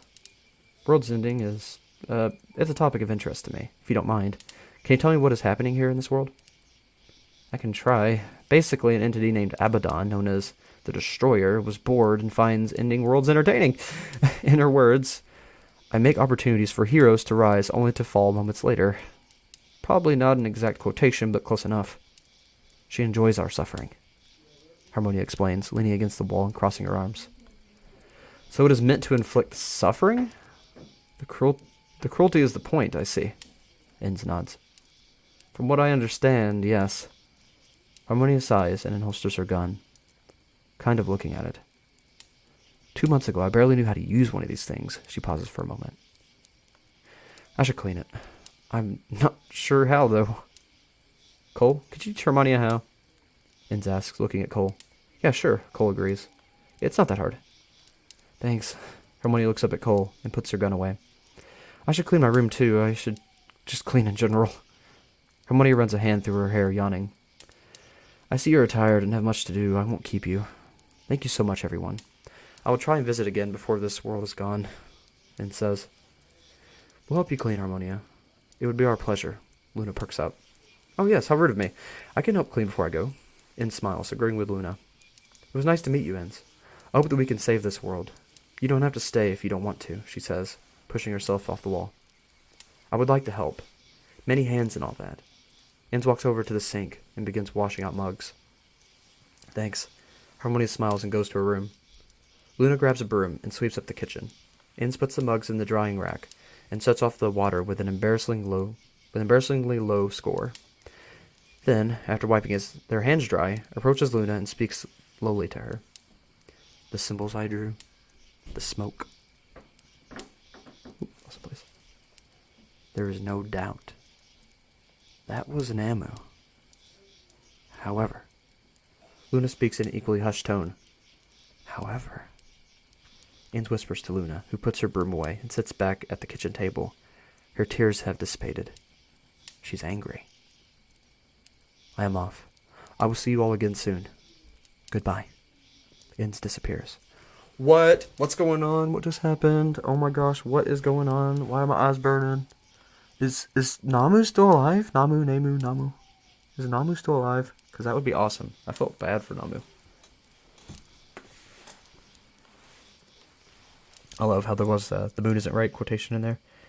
That's hilarious. Perfect. The moon's never right. The moon's a giant demon egg.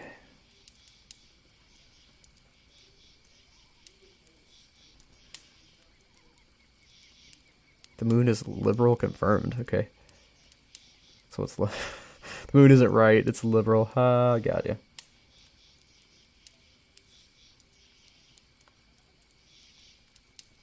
Hey, Pyrites. Good to see you. Namu's dead. Dead as hell. Okay, well, it didn't sound like Namu was dead, but okay. Water bill high score. It was the water bill. That's what they were upset about. She whispered, "We ran up the water bill." And then she got all angry and left. Poor Harmonia. You need to teach Harmonia, Cole. What are you doing, you jerk? Alright, we'll go ahead and read the next story. Sorry, my throat's drying out. I don't talk very much during the day, like, ever, so when I talk for long periods of time, I dry out. Another decently sized one. We're actually pretty far, though. Yeah, we got Cole, Naomi. So we got 1, 2, 3, 4, 5 after this one. We're blazing through this. It doesn't even feel like it's any time's passed at all, though. I'm having a really good time. I don't know if you all are, but I really enjoy reading these. Gather around the campfire. We'll read the rest. There actually is a video of a campfire going on. That's what you all are hearing.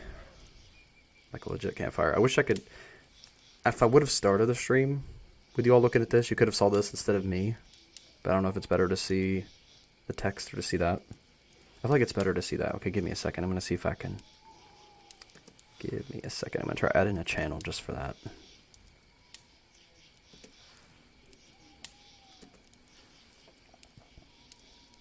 Okay, that's not what I meant to do. Did not need that kind of browser. I need... Yeah, I'm going to try to add in just the fireplace so you all can see the fireplace when I read the next one. It would be, I think it's source? No, it's not media source. It's window capture. There it is. Window capture. We'll select that window. And I'm going to have this one go full screen so you all can see it. Cool, that works. That way you all have, well, is it display capture? Okay, display capture is appearing over top of it. Give me 1 second to turn off the display capture. I think it'd be a lot better A lot better for you all. Yeah, there we go. Perfect. There we go. Much better for you all.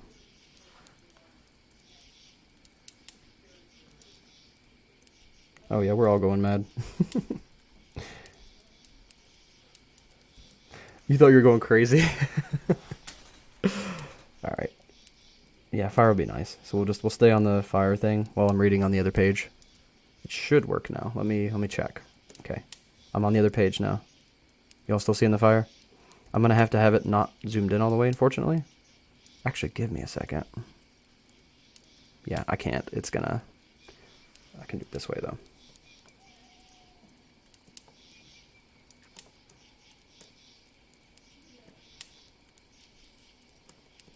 There we go. Perfect. Alright, now you all get your fireplace, and I can continue reading. Perfect.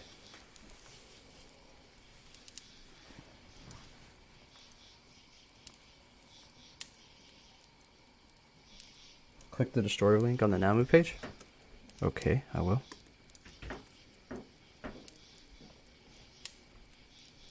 Alright, I'm back to Namu. And I did click the destroyer. And there is a video. There's a video that needs to be read on I Can Make You Care. I will read that real quick. I can be the spread. The other photographer is the old hat now. I'm just an amalgamation of thousands of crybabies screaming for their friends back. He's too set in his ways. Too far in the game. A boyfriend? A military director? What? That's not who serves my lord. I can control these worlds, and I can do it better. I have gathered dozens of nightmares to serve under me. I thought I was talking to Adam, but it was dark. Anyway, I have wonderful friends. Abaddon the Destroyer, capable of annihilating entire worlds. My team is not complete, but it's worthy. I will prove myself to life. What? Fear me. What? Photo's friends with Abaddon the Destroyer? What the actual frick? What? Oh my gosh, now that I did not expect. What the actual frick? I'm gonna put myself up here, but I'm gonna put myself over here.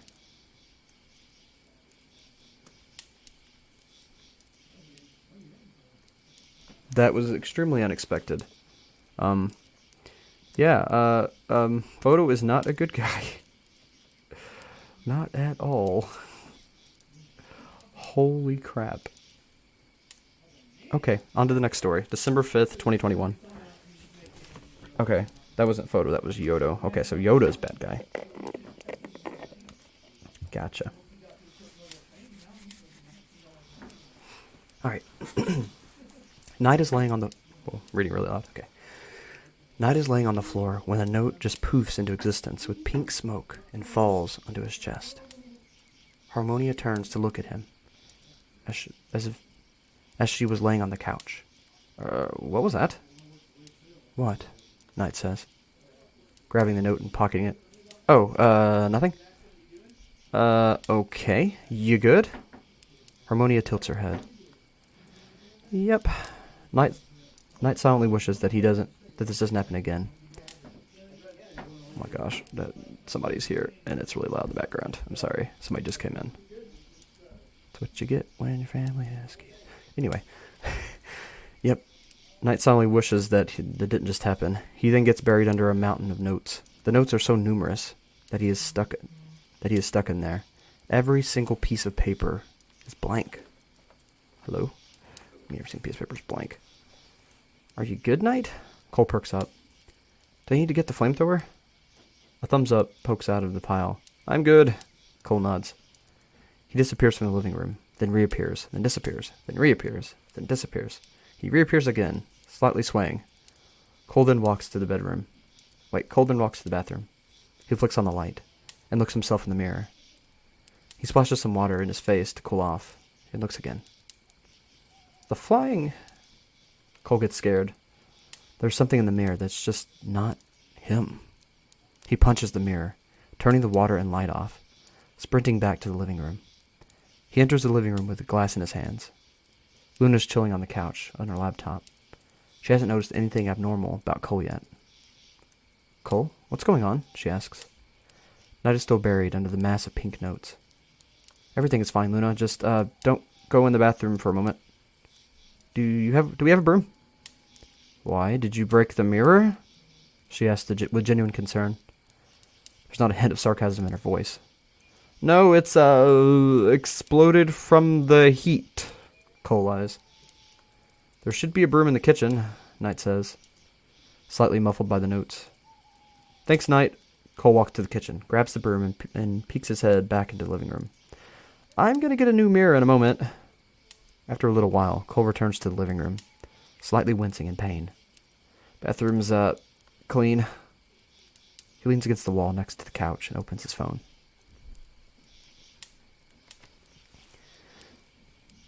Thanks, Knight says, as every piece of pink paper that buried him suddenly disappears. He stays laying down on the ground. Cole turns his phone off and stares at it.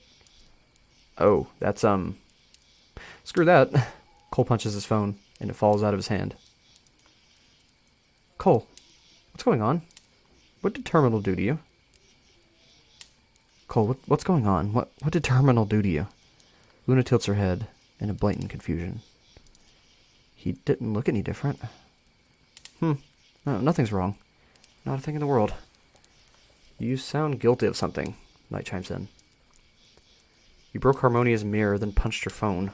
Don't give me that. Luna says to Cole, giving him the concerned mom look. How do you know I broke the mirror, You said it exploded from heat. Yeah, glass can shatter from heat. Can't you raise your temperature? Knight asks. I'd, have to ask Max, Cole says, hiding his right hand. Plus, you would have heard me break the mirror, right? Bruh, I checked Max. There were no notifications of temperature raising. Don't lie to me. She's getting annoyed. Why are you hiding your hand like that? Knight looks to Cole, tilting his head ever so slightly. Like what? I, stand like this all the time. Newfangled stance, am I right? But you don't. Stop lying. What did Terminal do? Cole blankly stares for a moment, then turns to Luna. I didn't see, myself in the mirror. I got scared. Wait, what? Then what did you see? Her irritated mood quickly changed to fear, concerned in a split second. What did Terminal do this time? I didn't look at it for long, but Cole reveals his hand. It, looked like it had fur. Wait, what? He gave you reverse lunism? Luna yells in surprise. What? Knight asks in confusion. Gonna take the glass out of my, hand. It's kind of hurting. Cole begins walking to the bathroom. Luna's in utter shock. Why Terminal? Why reverse lunism? And of all the things. Knight is just confused. What is lunism? What is it? Why is it reversed for Cole? And why did that chaos gremlin of a cat drop all those notes on him? Cole walks back from the bathroom, his hand looking normal, and he picks his phone up. Just gonna put this in my pocket. Cole, you may want to stay away from the mirrors for a while. If what he gave you is lunism, then you might want to learn some deep breathing exercises. But I saw something furry in the mirror, Cole explains. All I felt was fear. It was probably a rat. Sounds about right for lunism. Your face doesn't look right, and it crosses wires in your brain, sends a crazy amount of fear signals, and it makes you hyperventilate. Sometimes you feel like there's dirt in the air. Luna's rattling off on the symptoms she knows offhand. There's the breathing thing, the mirror, the sounds as well. But to what extent was this created? What do you mean, dirt? Cole asks, confused. Well, when the whole human extinction event happened in the other world, there was a lot of dust in the air, and the resulting radiation slowly but surely turned all of the surviving humans into non-ferals. And then add evolution on top of that, so dust comes from those times back ages ago as a bad memory of sorts. Actually, I'm not even sure how reverse lunism would work. Huh. Weird. Oh, also, I was leaving. Terminal was crying. I tried talking to them, but they didn't respond. That's interesting. I wonder why. The last time he cried was after an altar in 2014. She ponders the information over and then looks at her phone. You can see her scrolling wildly through a mountain of notes. Do you get to kick a door down? Cole asks. I don't know. Oh, and for the initiated? She turns to Knight, who is no longer under a mountain of papers. Lunanism is a mental disorder in the non-feral world where the human-based brain gets some wires crossed and they see themselves as humans. Unfortunately, because of their fur, it freaks them out. So a lot of the symptoms are breathing-based. Dirt in the air, hyperventilation. There's also wanting to crawl into the tiniest place possible, ripping your fur out. Oh. And I believe whatever Terminal did to Cole may be similar to lunism. I don't want to rip my skin out, Cole says, looking himself over. If this even is skin. But you'll probably want to buy a fursuit. Luna chuckles lightheartedly. What? A fursuit? If the thing's furry wear is to become their persona, basically an OC, but without animal feature. Wait. It's this thing furries wear to become their persona, basically an OC, but with animal features. Sounds gross. Cole scratches at his hand, almost biting it before stopping himself. Yeah, it can be. She shudders at the mere thought of some of the fursuits she's seen in her time in the fandom. Ugh. Who would want to do that? Cole's staring at his hands. People, that's who. Knight chimes in. Luna pauses for a moment to remember her fursuit. She was going to say, me, but that would have been an issue. No one sane. Why did you stutter? Cole pauses as he finishes. Don't answer that. Nothing. Let's change the subject, please. Skin is, Cole looks at his hand. A thingy. Yes. Yes it is. Why don't we fill our skin? What? Why don't you go fill Chris's skin instead? He's more your type. No, what? I meant, why don't we fill our own skin constantly? Probably because we tune it out. Like how digestion actually really hurts, but our bodies just ignores the pain. Knight says, rolling over. I didn't know that, Cole replies, starting to bite his hand. Yo, Cole. Can you stop that, please? This is how Drake lost his hand. You're not isolated, hun. Fine, Cole mumbles. Cole has some problems. That is interesting. So it's a reverse feral. He thinks he's supposed to be this feral creature. So the human features feel odd to him. That is really interesting.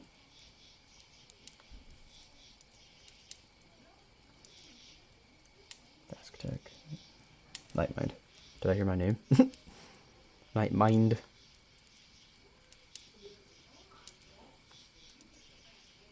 I mean, you're fine now. Oh, this is Cole. Okay, good. Glad you're fine. I keep forgetting you're that Cole. Hello, scoping landscape. Welcome to the reading of REM Sleep stories. Don't me, Chris. That's funny. Alright. Let's see, we just did Cole, so next is Naomi. I'm interested to read this one. This one's going to be interesting indeed. December 7th of 2021. Oh my. Well, it's kind of short, but it's like a lot of back and forth, so let me do my best. Phew. I don't know why my eyes are burning so bad tonight. I don't know what's going on. I think it's because I worked on my computer all day, and then I edited, and then I went straight into this, so my eyes have just been overexposed to computer. I need to get myself some of those blue light resistant glasses.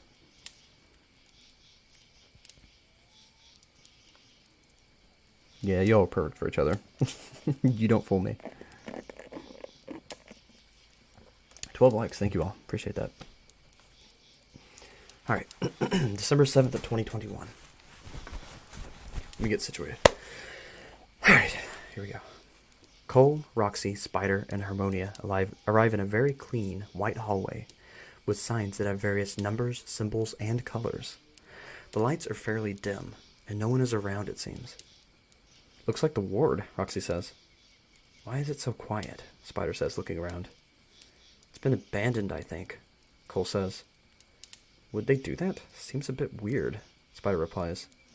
So, get the info and run? Harmonia cocks her gun, ready for anything. Just follow me.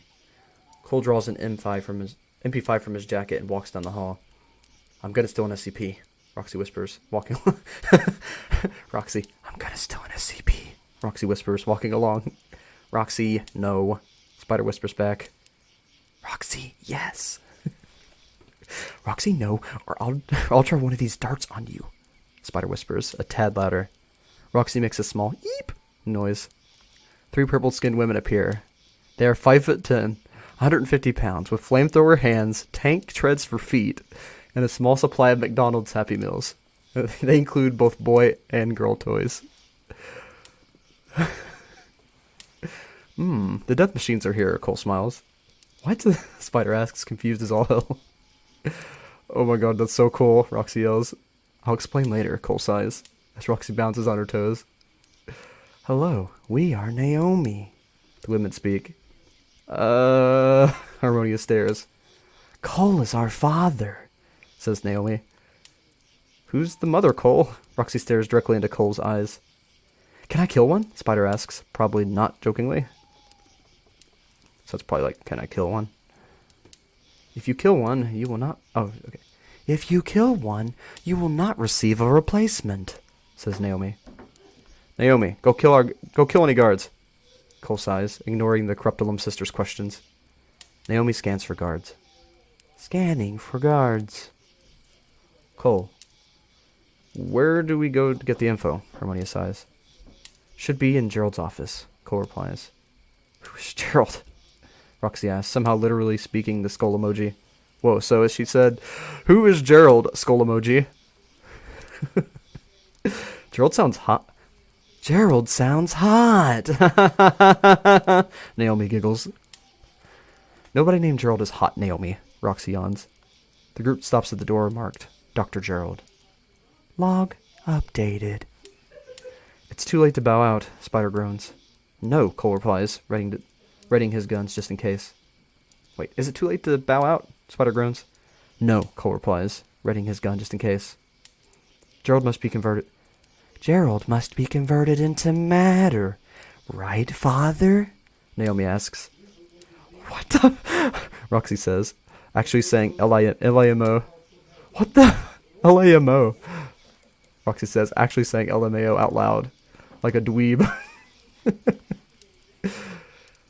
No, he is long dead, Naomi, Cole replies. Do his bones remain? No, he groans. Should we just go in? Harmonia sighs, walking to the door and prepping her gun. Cole jiggles the door handle. It's locked. He curses under his breath. Would you like for me to open it? Naomi smiles. Nah, I got it, Cole says as he kicks the door off its frames. Father is amazing, Naomi giggles. Then I guess now let's look for that document. Cole, who's the baby mama? Harmonia teases as she starts looking through the files. I'm gay, Harmonia. There is no mother. Yes, because that's how biology works. Spider draws. Roxy sits on the desk. She takes out her phone and takes a selfie. Harmonia, the mother is converted matter. Brought to you by Soul Corp and sponsored by Lavender Concepts. Trademark. Naomi explains enthusiastically. That's nice, says Cole. That's good, Naomi, Roxy says, not looking up from her phone. Oh, well, fun. Harmonia looks for relevant files. Sarcasm detected. Harmonia finds a document labeled The Metal Bones and Organ Experiment and takes it out of the filing cabinet. I think I found something, she says. Scanning document. Warning. Guards approaching, Naomi says loudly. Okay, kill them, Cole nonchalantly replies. Do not let them get close. Okay. The purple powder puff Naomis leave the room. Spider draws her knife and waits by the door. Harmonia, what was that document labeled? Cole asks. Harmonia shows him the document, and he reads it. Yeah, this is what I was looking for. Roxy lays down on the desk she's sitting on, and the purple powder puffs return, covered in melted muscle and organs. Well, made a mistake there.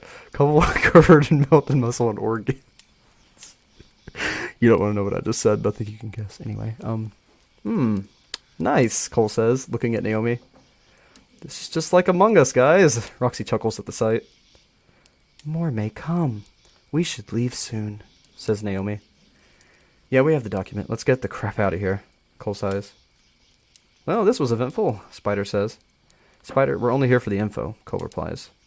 Would you like for us to remain and self-destruct? Naomi asks. Search the halls and kill more guards. Okay. Would you like another Happy Meal? Naomi asks. Okay, so now we find the girl and her caretaker. Harmonia takes a deep breath. Yeah, I'm assuming so. Cole shrugs. The purple powder puffs speak numbers in unison.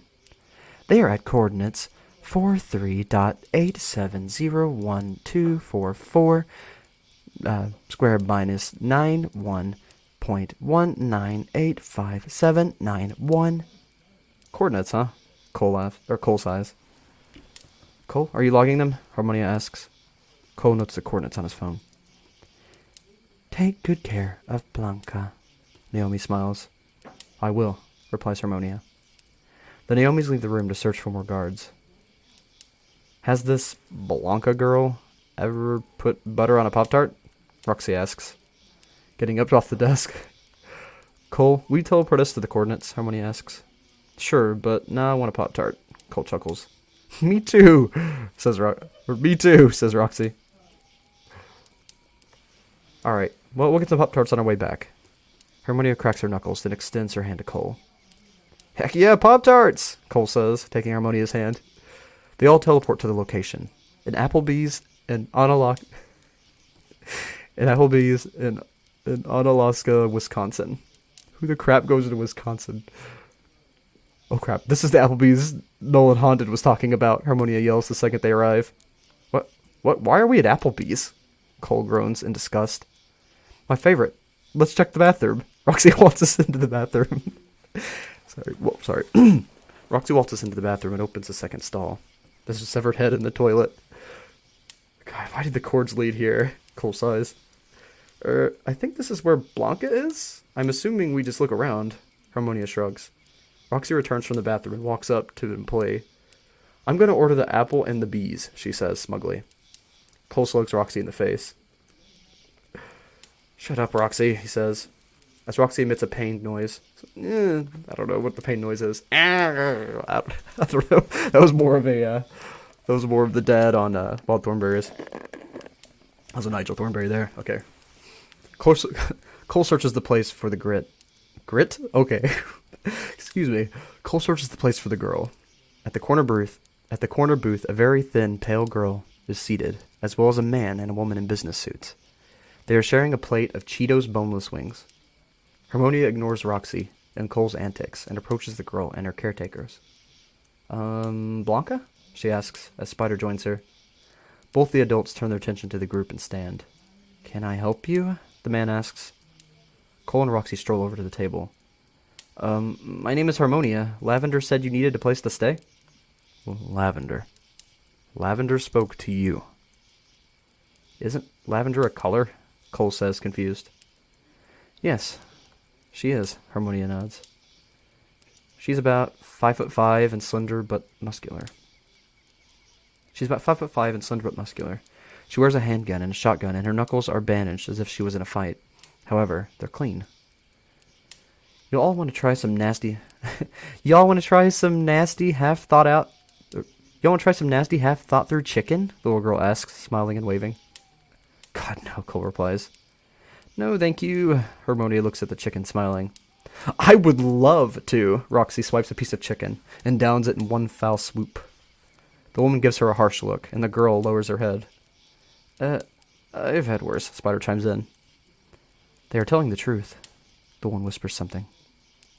I have what you might be looking for, Cole says, revealing the folder in his hand. The man reluctantly takes the folder.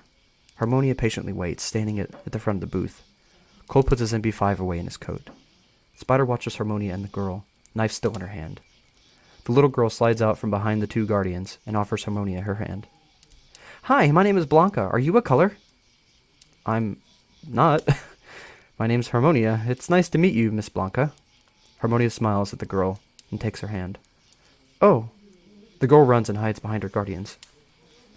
I can be red.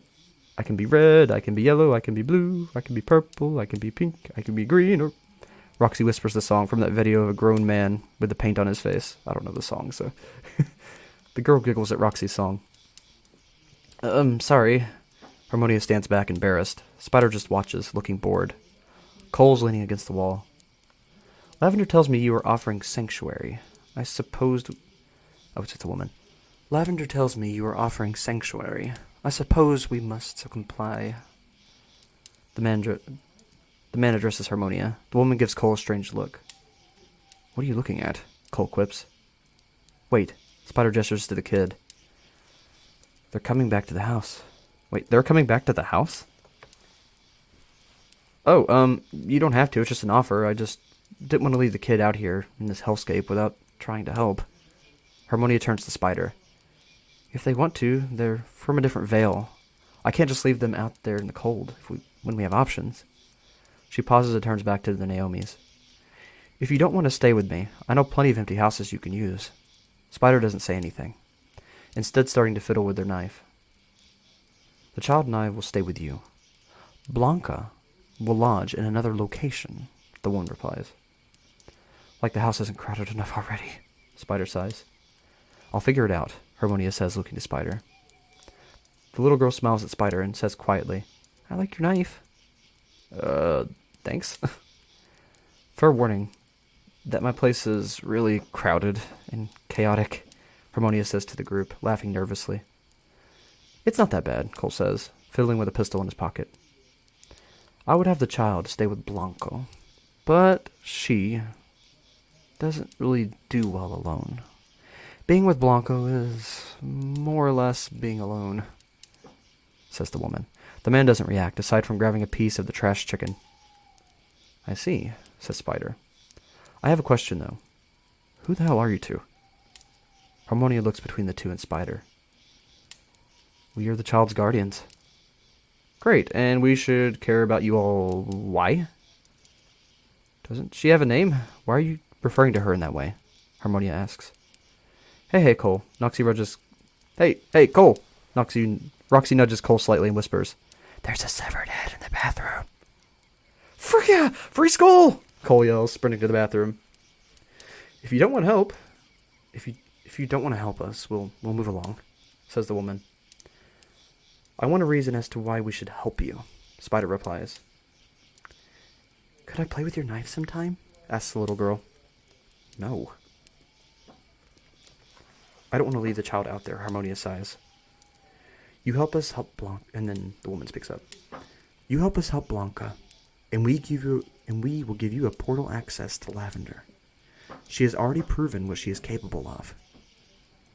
We have been updated, says the man. That was the man, sorry. I see. Spider's grip on her knife tightens. Cole returns from the bathroom, putting a skull in his backpack. So, are we done here, or... Cole asks, leaning against the wall. Yeah. Can y'all teleport them home? I'll set something up in the basement for them, Harmonia asks. No, Spider replies. Roxy, you do it. Cole looks to Roxy. I'm going to chat with the severed head. She walks back to the bathroom.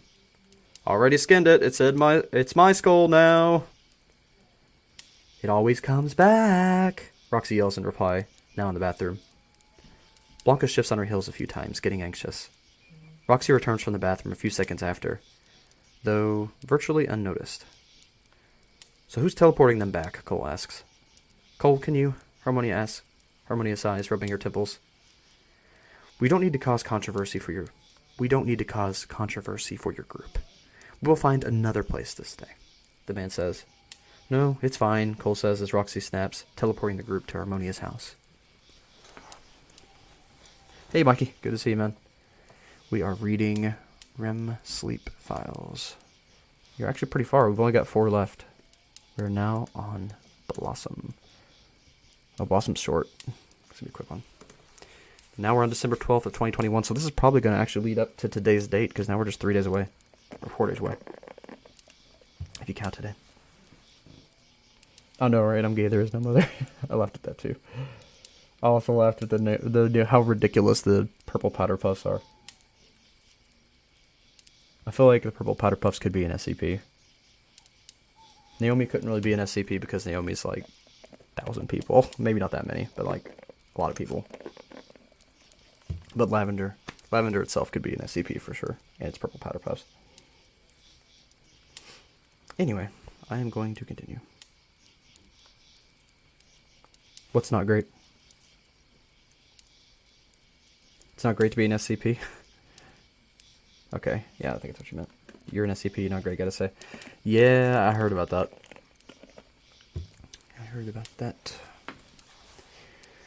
Alright, let's read Blossom's log. It's titled under Obsession, which is kind of odd. I believe the last 4 are pretty short, so. Yeah, being constrained in a little cell, yeah, that got a feeling that's pretty bad. Were you a D class that was turned into an SCP? Because that's what I'm thinking. Anyway, December 12th, 2021. It's Blossom's first day officially watching Lucille. She needs to find more about this woman. She knows her name, but needs to know more. Blossom follows her back to the church, watching from a window. Blossom has a talent for going undetected like a predator watching its prey. Lucille is talking to a young lady in a respirator and a nun outfit. She eventually begins to yell, and Blossom's vision begins to flicker. Did she just see tentacles come out of Lucille's back? No, that's dumb. Lucille looks normal and stops talking to the nun lady. She walks into another room. Blossom sneaks to another window, gazing at the gorgeous woman, waiting to run in and meet her, to tell her how much she loved her. But she knew it was too soon, especially after what happened with Isabella. She had to wait. She had to be patient. Lucille is laying on a bed with blue sheets and a pink quilt. She's typing on a computer, seems to be coding some website. Normal girly things. Blossom wonders what she smells like. Something gorgeous, surely. Maybe hot cocoa? Or coconut? If there's a window that will allow her to see the website Lucille's on, then she goes to it, needing to note down the website and everything else on Lucille's computer. She considers breaking in later and going through the laptop.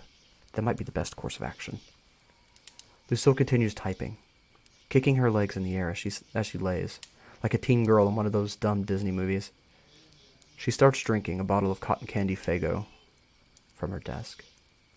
Blossom smiles as she watches and writes down the cotton candy Faygo, as well as the blue and pink sheets and such. She looks for anything else in the room that could tell her more about Lucille. There's a ton of computers and machinery, like everywhere, all over the floor. There's also camcorders and professional film cameras. In one corner is a shrine to some blonde chick with heart glasses that looks like Lucille's, but red. Blossom sneers at the picture and takes a picture of the shrine, needing to find out who this woman was and if she was dating Lucille. If she was, then she'd have to break them up. She notes the electronics, then looks back to Lucille, admiring her. She wanted so badly to be with her. She'd be laying next to her. She would do anything to achieve that. Blossom, strangely, feels a cough coming on. Lucille continues typing, this time slowly, and more deliberate. She holds a hand over her mouth, needing to watch Lucille. She couldn't cough now. She needed to watch. Blossom watched Lucille type, barely holding in the cough. It becomes unbearable to hold in. Lucille is still typing. It becomes apparent that blue is her favorite color. Specifically more of a royal blue. Blossom notes that in her head as she stumbles away from the church, coughing into her shirt to muffle the sound as much as possible. Blossom stumbled, hopefully far enough away for no one to notice as she coughs, groaning quietly when it was over. Lucille is still typing. The font color changes from blue to white frequently. She eventually gets up and stretches before shutting down her computer and leaving the room. Blossom had been back to see her leave and watch for a while longer, checking outside Lucille's room to see if anyone was there. No one is outside of Lucille's room. Blossom silently opens the window, and slinks into the room, walking over to the computer and going to grab it. It's unusually cold in the room. She shivers, but clenches her teeth so they don't chatter. She takes the computer and opens it. On the computer, 3 tabs are open. Stephanie Lawson Stevens.faith, YouTube, and Discord. She quickly writes down the links and puts the computer back where it was, searching the room for a dresser and drawers to look through. There's a mahogany dresser next to Lucille's bed. It's full of varying clothes and a gun. There's also her glasses on top of a dresser. She looks confused at the gun, noticing it. She finds a shirt at the bottom of the drawer and takes it before putting everything back and heading to the window, the shirt in hand. She thinks she hears the door open, but looking back, it's still closed. Blossom feels a little panicked, but doesn't go faster. She gets to the window and climbs out. The cough returns, and Blossom can hear a small giggle, but can't place where it came from. She closes the window before coughing, panicking a bit. Was she sick? First she thought she saw tentacles, then the cough, then a door and a giggle. She had to be sick. She thought she had stumbled away from the church. She had to be sick. She thought as she stumbled away from the church, coughing into her shirt. The cough goes away as quick as it came. Blossom sighs and heads home, determined to look into Lucille through the internet. She'd have to make a Discord, but that's fine. It's worth it. Well, that's creepy. I don't really know if I like Blossom too much. She's a little bit stalker creepy. Now we're in my favorite, Lucille, and it's the 13th, which was 2 days ago.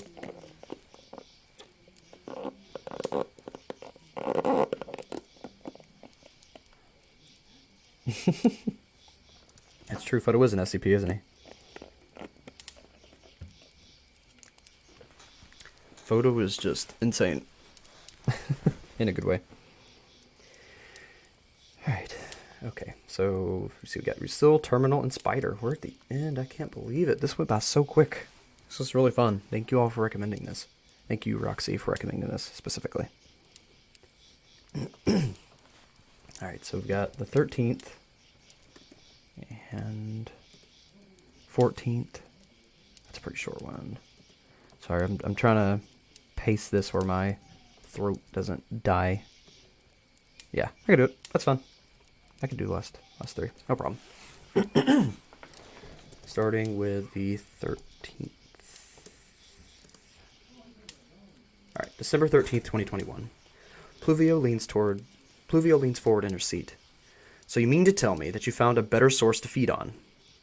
The main worship room of the church has had its... Let me take this off real quick. So you mean to tell me you found a better source to feed on? The main worship room of the church has its own pews, replaced with soft, fluffy sofas, and its walls are painted a pastel pink. The statues are painted over with various bright colors, and the one of the Virgin Mary is wearing a respirator similar to Pluvio's. That's cool. Yeah, she kind of provides, like, a lot more than you do. And it's a different type of obsession. A new one, and I really like it. So, you're old hat. Lucille laughs, putting one of her legs over the other as she lays... Wait a minute. She lays on one of the sofas. What? Why? You're just pushing me down the ranks because I'm not a good source anymore? What? What the heck, Lucille? Pluvio yells, pacing the aisles. Her footsteps are loud, her combat boots meeting the wooden floor louder with each step. Listen, you'll still be my attack dog, Lucille drones. Don't take it personally. From the window, a young woman watches almost undetectably. Almost. She has sharp blue eyes and wears a shoulder-length, wavy white wig. Her dark blue hoodie and black leggings help hide her frame, as well as black cloth mask. She watches the people in the church hungrily, noting down their conversation. She knows that Lucille knows about her. Was she talking about her? The young woman can't tell. What she can tell was that Lucille is gorgeous, and the masked figure is pissed. Oh, don't take it personally, she laughs, taking a loud step. You're telling... Oh, don't take it personally, she laughs, taking a loud step. You're telling me to not take you, demoting me over a stupid frickin' reason personally. Oh, okay, I won't then. She pulls a gun from her bag and aims it at Lucille. Don't take this personally then. She pulls the trigger. The woman almost screams when the gun is levied at Lucille, but holds back, slamming a hand over her mouth, shaking as she sees the tables turn. Blood stains Pluvio's clothes, slowly dripping out of an invisible wound beneath them. She begins coughing up blood. Lucille gets up off the sofa and starts walking towards Pluvio, slowly growing taller and more thin. Now, where'd you get the idea that you had a say in how all of this works?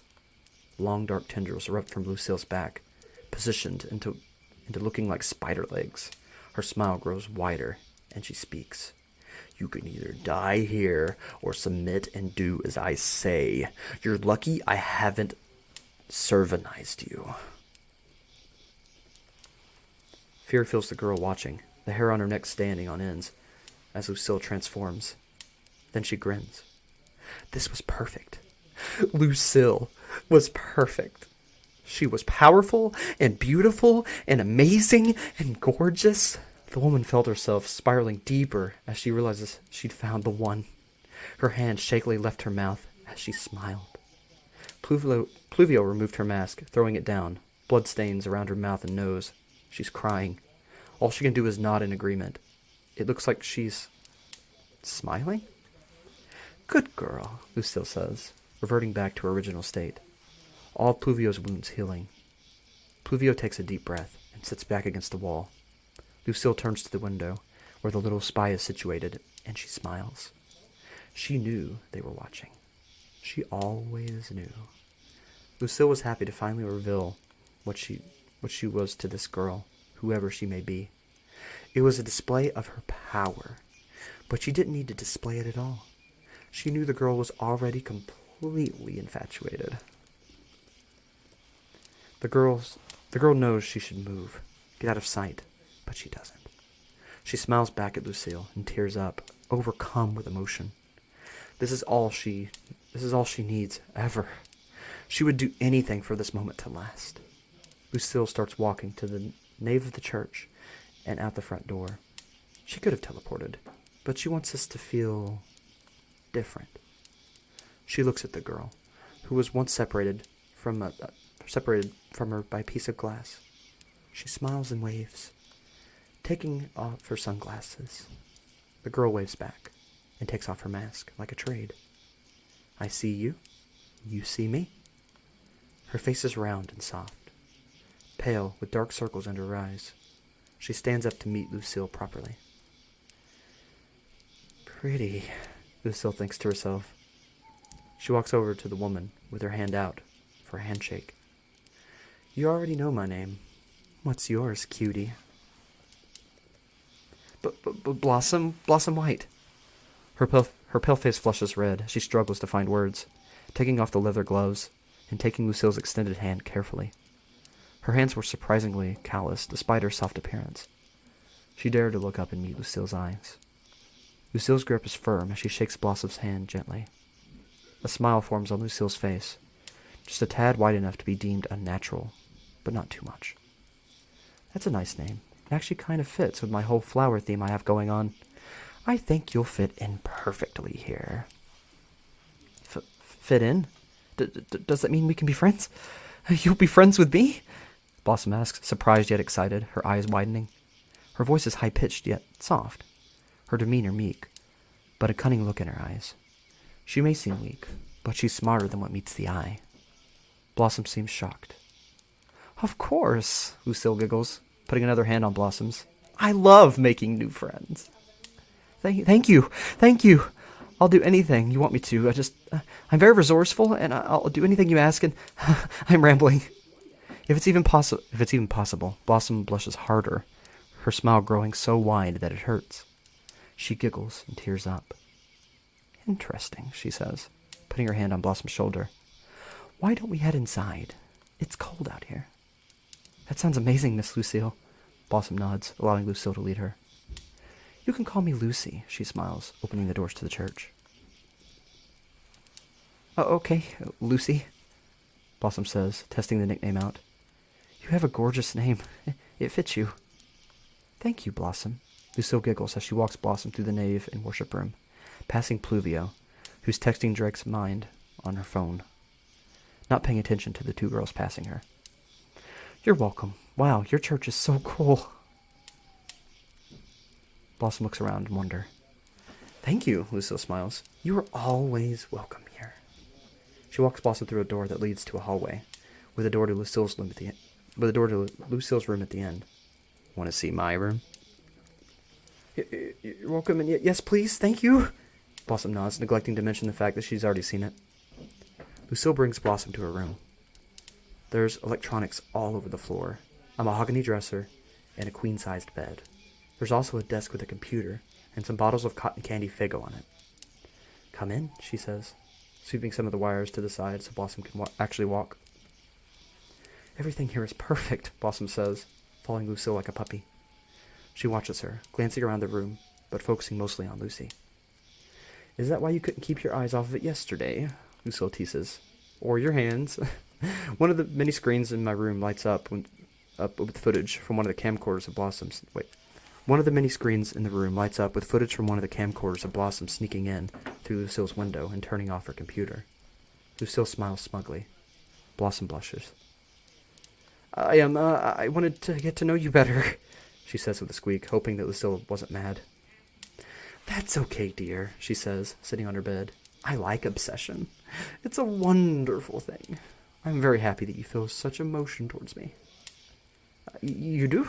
The others freaked out. I didn't mean to scare her. I mean, them, she stammered, her hands shaking a bit. Others? Lucille tilts her head, curiosity. Tell me more, please. Blossom seemed nervous, but willing to tell Lucille. I had other friends before. I learned everything about them, so I'd be perfect for them, but it got messed up. Lizzie moved away, Bella had an accident, and Jill died when the sky went red. Blossom teared up. I just want to be good enough for them, but maybe I can be good enough for you? Maybe? Interesting. You're a very interesting girl, Blossom. I admire that. Lucille crosses her legs and puts her hands on her knee. You're more than good enough for me. You know how long I've been looking for someone like you? With real, natural obsession? You, my friend, are perfect. She smiles and looks into Blossom's tear-filled eyes. Blossom melts. When was the last time she'd heard words so kind? Had she ever? Blossom isn't sure, but she can't help but let the tears overflow, crying with joy and a smile. Thank you. That's all I've ever wanted. Blossom wants to be held by Lucille, but makes no move to touch her. She doesn't want to mess anything up. Here, come sit over... Here, she moves over a little, making room for Blossom to sit. Come sit with me, doll. Thank you again, Lucy. You're perfect, Blossom says, crying into her hands and sitting in the seat made for her. Now, she says, taking Blossom's hands away from her face. You're very pretty, and when you're crying, don't hide your beauty from me, Blossom. Even when you're crying, don't hide your beauty from me, Blossom. Please. She speaks in a hushed, soft tone, as though she's speaking to a scared child. Would you like a hug? Yes, Blossom nods. She looks into Lucille's eyes, loyalty and trust and obsession swirling around in her irises. Lucille wraps her arms around Blossom, and some tentacles as well. The hug is warm, and it makes Blossom feel safe. Everything about this moment is just safe and secure. She melts against Lucille. This was the best moment of Blossom's life. She never felt so safe before. Her tears seem to flow, and she relaxes against the woman. Lucille smells like roses and rain. She stays hugging Blossom for as long as Blossom needs. Blossom doesn't want to pull away. Everything about the moment was so perfect. But after a moment, she did, wiping her eyes. Saying thank you is repetitive at this point, but I have no other words, she admitted, laughing nervously. That's okay. Repetition makes for familiarity. Lucille smiles, retracting her tentacles. Blossom nods and finds herself yawning. Shirley doesn't want to leave, but she knows the group would be expecting her, back with supplies soon. The group I've been living with will be expecting me back soon. Blossom isn't too fond of the group, but she does what she has to survive. All right, shall I walk you to the door? Yes, please. Blossom smiles at Lucille and stands. Lucille stands with her, holding her and leading her back to the nave, where she opens the door. Blossom turns to Lucille. "Can I see you tomorrow?" she asks, not letting go of Lucille's hand. "Of course. I'm usually here, but if I'm not, you know my Discord." Lucille smiles. Blossom grins and nods. "Okay, see you tomorrow then." She lets go of Lucille's hand and leaves the church, slipping her glove and mask back on before disappearing into the night. The doors to the church close slowly as Lucille watches Blossom walk away. Ooh. Lucille is tricky. I didn't realize she was such a dark Lord character. I'm loving Lucille more and more. She is super interesting to me. Alright. December 14th, 2021. I'll read the comments real quick before I move on,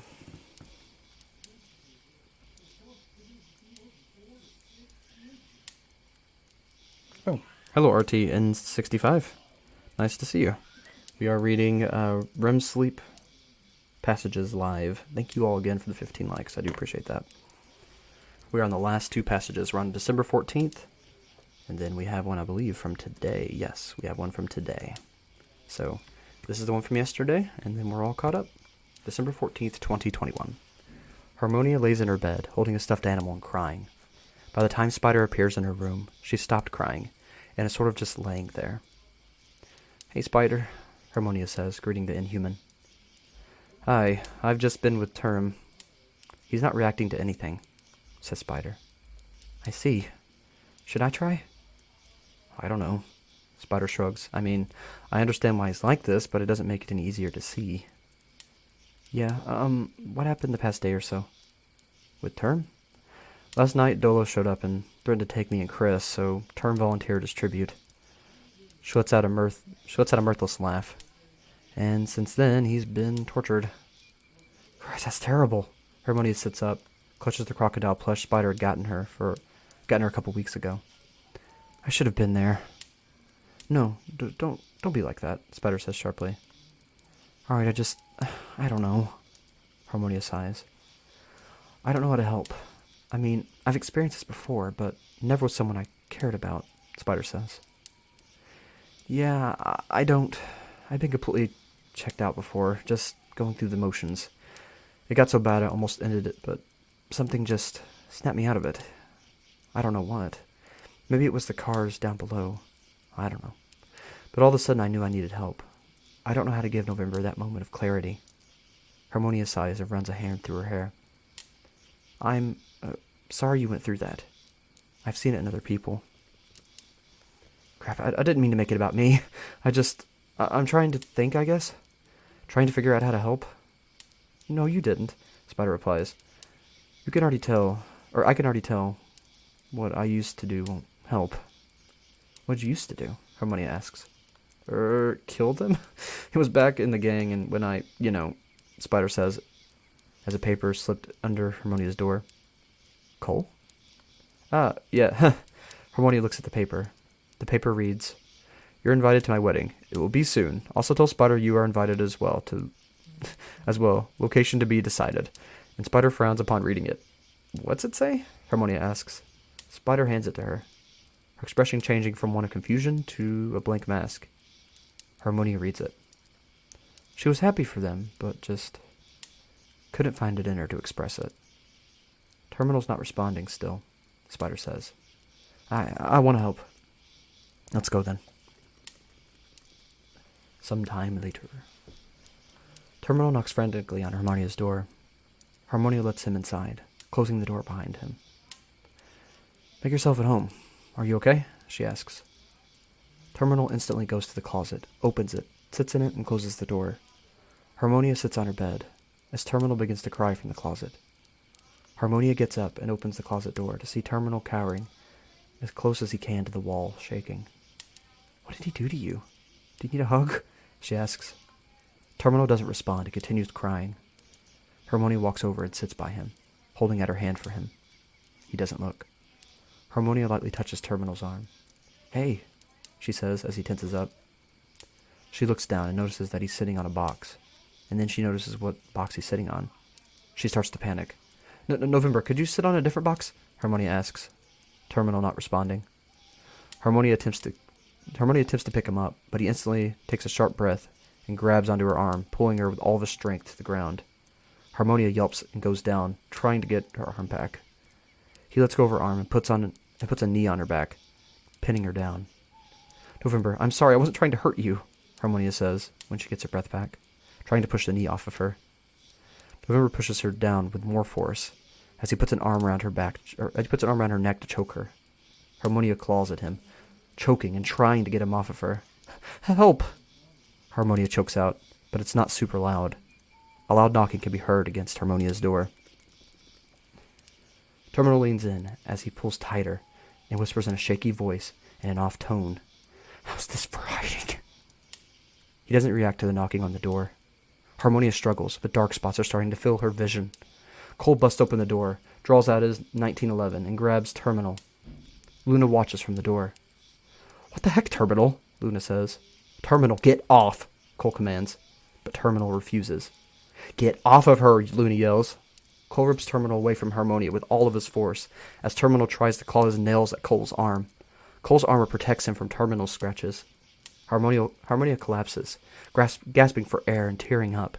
Terminal punches Cole in the face full force, and Cole responds by picking Terminal up and defenestrating him.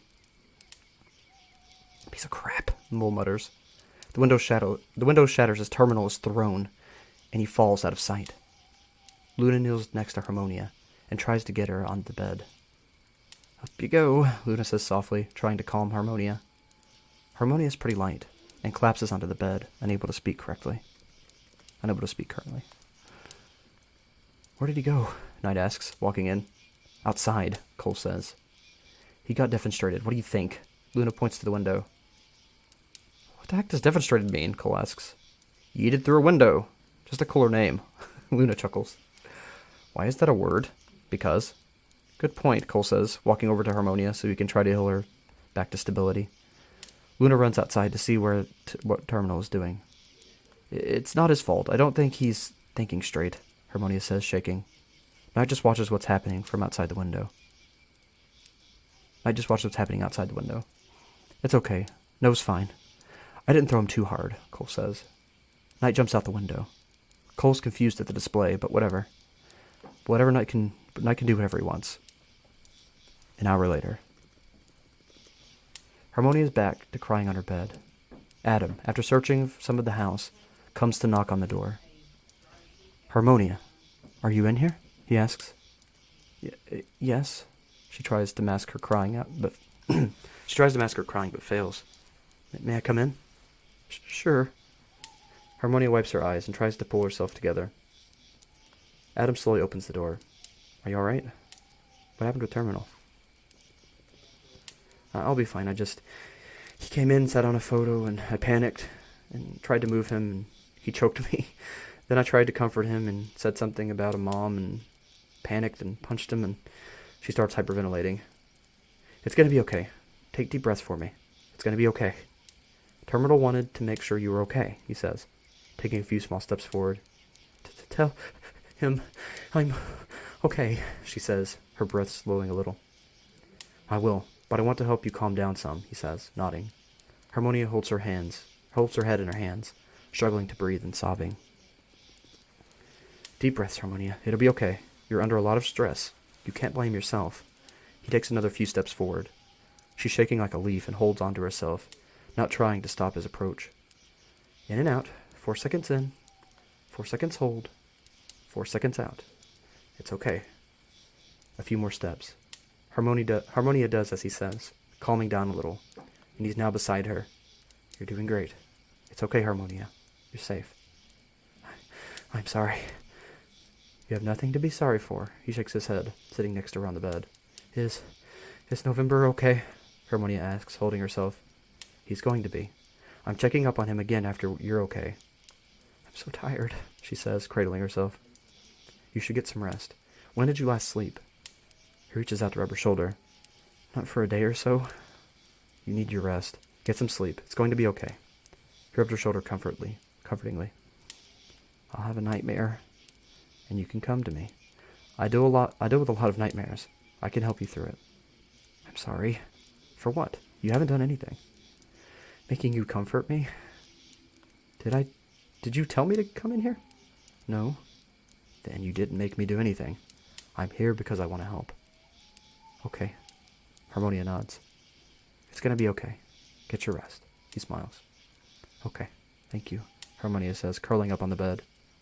Adam stands up, moving to turn the lights off and leave. Harmonia soon falls asleep. Whew. Poor Harmonia. Good grief. That girl has been through some major stuff.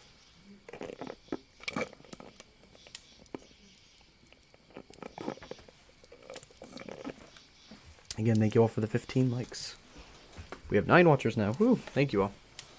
We are on the very last day. This is what occurred today in the world of REM sleep. It is the log from today, and I'm going to read it for you all. And then, yeah, that's it. Forewarning before we read this last story, there is mentions of self-harm, alcoholism, drug usage, hospitals, and abandonment. So if any of these things trigger you, you can go ahead and just check out. I don't want to mess with you all, so just want to make sure that, yeah. And also there is a suicide prevention hotline number. I'm not going to read that part of it, but if you do have problems, the number's easy to find, and if you don't feel like finding it yourself, reach out to me or just leave a comment, and I will write the number for you instead of saying it. Alright, let's begin. Last one. December 15th, 2021. How are you feeling, Spider? Chris asks, as the two walk out of Harmonia's front yard. Tired, Spider sighs. And is there a particular reason? Spider looks away from him. You don't need that answer, Spider, if you don't want to. You could smell the blood in there, right? She asks. I can guess what happened. Well, I didn't kill anyone. Well, that's the first guess, Chris replies. Is it an animal? No. Is it that? Chris makes a motion with his hand. Technically? Spider sighs. Do you want to talk about it? No. It's fine. We can talk about something else. I don't know, Spy. Last time I picked the topic. Now it's your turn. Wait.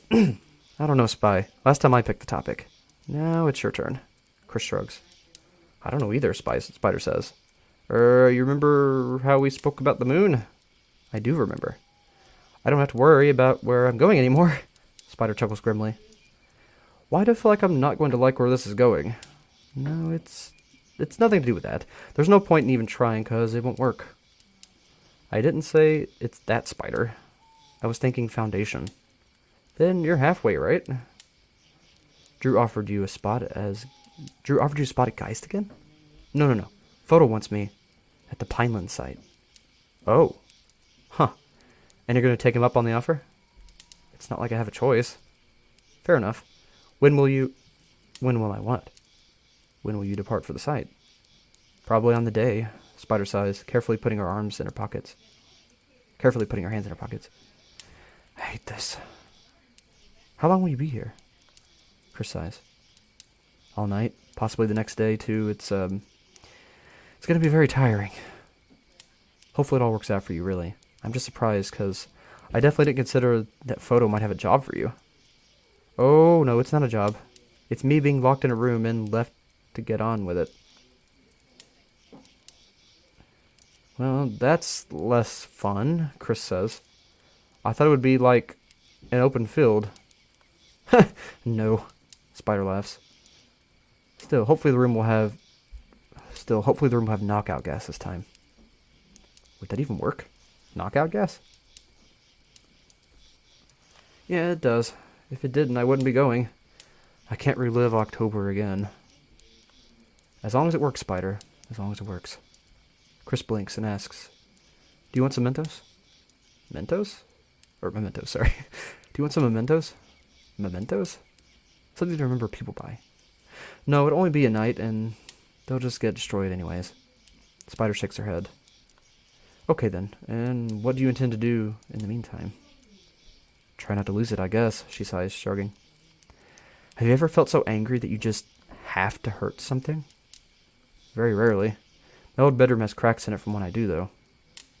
Take that feeling, amplify it, and then add blinding terror and a prey drive. Oh dear. Chris winces from the description. Yeah, that's what October Moon is like, and because I was isolated, Spider explains. Chris shudders. Luckily, last month I was unconscious. Spider laughs. Chris nods.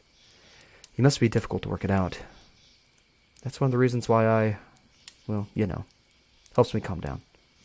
I mean, the sensation of moving the nail against my skin is basically the same principle.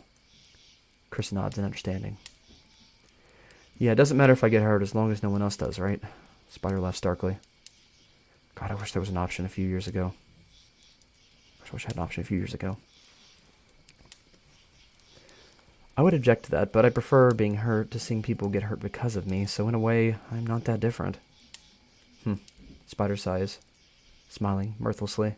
Gosh, I'm tired.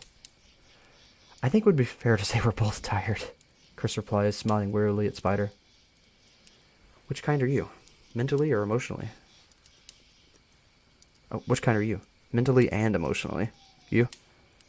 Same. Most of the time I feel nothing, so it's not so bad, but then it'll all just hit me. I can usually guess what people are feeling most of the time, and seeing someone so tense, it's not really emotionally healthy now, is it? No. So much has happened over the past few days and yesterday. Spider trails off. Yesterday. I don't really know how to feel about that. I know a lot of things happened yesterday, Spider says. Did you hear about what happened to the bunker? I hear the emotional impression of it, but not much details, I'm afraid. Terminal teleported away and because Harmonia was touching him, she disappeared too. I went after them, and when we were in the bunker, he tried to alter us. So I copied it, knocking him out. After he was out, I felt something telling me to alter again, so I did. I was forced to relive every bad memory I've got. That's rough, Spy, Chris says. Though, why would he try and alter? I don't know. That doesn't quite fit his MO. I don't think it was him, Spider says, thinking deeply. He gave me a really weird smile, and he doesn't remember anything that happened down there. Split personalities, possibly? Maybe. That doesn't explain the cloaked egg fanatic, though. That might be a whole nother can of worms to deal with. Mr. Tall and dark and edgy. Like, even if he does turn out to be Turn, then it comes to some really weird question about split personalities and stuff. And I'm not really feeling it today. Chris sits and begins to doze off. Spider sees him drifting to sleep, and she disappears. Sometime later. Terminal enters the forest close behind Harmonia, watching the leaves on the ground. I know them, but not the names of the songs. They would always play it during Christmas time. They, like the people at the manor? Not the manor, dear. The loon hospital I grew up in. He fidgets with his hand as they walk. Oh, I see. You grew up in a hospital? Yes, dear. It was safer that way. I suppose. Still, that couldn't have been fun. I'm sorry you had to go through that. Harmonia looks back at him. It's fine, darling. It wasn't all that bad. So, what song do we sing? Are we singing loud? Quiet? Or like a medium volume thing? Terminal looks at Harmonia, the rims of his cloak hood blocking his view of her face. She smiles, even though he couldn't see it, and turns back to keep an eye on the woods. Medium, I guess? I normally don't think of it like that, I guess. But, do you like Jingle Bells? Like, jingle bells, jingle all the way. She sang the first part like a dork. I can't sing. Oh, what fun it is to ride in a one-horse open sleigh. Terminal starts nervously. Hey, jingle bells, jingle all the way. Harmonia grins and continues the song. Oh, what fun it is to ride in a one-horse open sleigh. Keeps his eyes on the horizon, on the woods, watching between the trees, singing that no one can hear them. A day or two ago, I thought I'd take a ride, and soon Miss Fanny Bright was seated by my side. Harmonia sings Harmonia sings enthusiastically like a man, apparently. The horse was lean and lank. Misfortune seizes lot. Terminal continues. We got into a drifty jam and then we got upsod. Oh, jingle bells, jingle all the way. Terminal grows more comfortable as they sing, no longer watching the edges of the woods, now looking at the leaves that are left. Harmonia is still keeping an eye out for him, though. Oh, what fun it is to ride in a one-horse open sleigh! Harmonia is grinning, having a good time with a close friend. It felt almost natural. Jingle bells, jingle all the way! Terminal's head moves from side to side as they sing. He has a moment, getting to forget everything that's happened the past few days. Oh, what fun it is to ride in a one-horse open sleigh. Sans je le I don't know that part of it. Yeah, I don't know that one. Sans je du le paro. Terminal sings. Harmonia smiles and wants to ask, but doesn't want to shatter the moment. She hums along to the tune of Jingle Bells. Ah, okay. Sans je les he continues. Harmonia hums with him happily. Yeah, I don't know this. Jingle Bells about Robin laid an egg. Yeah, I'm gonna do that. Robin laid an egg. Yeah, anyway. He stops singing, seemingly finishing the song. That's a nice song. What's it called? Harmonia asks, smiling. I have no idea. Do you know what it says? I do not, dear. I see. Sounds like Spanish, maybe? Would that also play at the hospital? No, Terminal replies. Oh, I see. May I ask where you heard it? It was my mother. Terminal starts to walk with a little more distance between them. Ah, it's very pretty. Would you like to change the subject? We can if you want, Harmonia replies, slowing her walk a little. Only if it upsets you, dear. I was more worried of your reaction to the topic, love. Oh, I'm okay right now. Normally talking about moms doesn't upset me too much. I was just really unstable yesterday. I'm sorry again. She looks at the trees and them, fidgeting with her sweatshirt. If it's not too much to ask, why do you not like her? I remember you saying you were nothing like her the other day. That stuck with me. He tries to keep calm, in a sincere tone. It's not that I don't like her, I wanted her to love me so bad. I wanted her to look at me. She was a drug addict and an alcoholic. She barely came over to see my grandma, but when she did, she was like a stranger. I don't know why she didn't love me. Harmonia looks everywhere other than Terminal, tearing up. Terminal slows to a stop, as his head tilts slightly. That's terrible, dear. How could someone be so blind to you? I think it just hurt too much, maybe. I had a sister, but she died. When my mom was pregnant with me, she was like 2, apparently. Apparently looked just like her. Harmonia sighs. After that, my dad left, my mom gave me to my grandma, and yeah, that's my life story, I guess. She laughs a little to hopefully improve the mood. That's just... Terminal is at a loss for words as he tries to collect his thoughts again. Sorry. Anyways, did you have a good relationship with your mom? Harmonia didn't want to dwell on her past for too long. There was enough trauma in the present, and she didn't want to overwhelm Terminal more. Well, I thought we did. She was the one who sent me to the hospital, without even giving it a second thought. All I remember of her is a blur, since I was so young then. She rarely would visit, and when she did, she was good at pretending. I'd fall for it every time. Pretending? Is it okay if I ask what you mean? Well, I would get so furious about her leaving me there, and when she would come to visit, I always melted. She would smile, laugh, and say all the right things. I hate her, and I love her.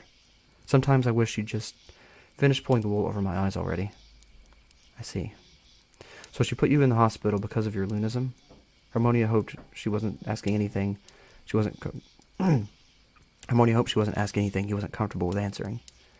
Yes, she never said it to my face, but she had said it to the others that I was broken. He keeps his gaze down to the side of Harmonia. Well, she was wrong. You're not broken.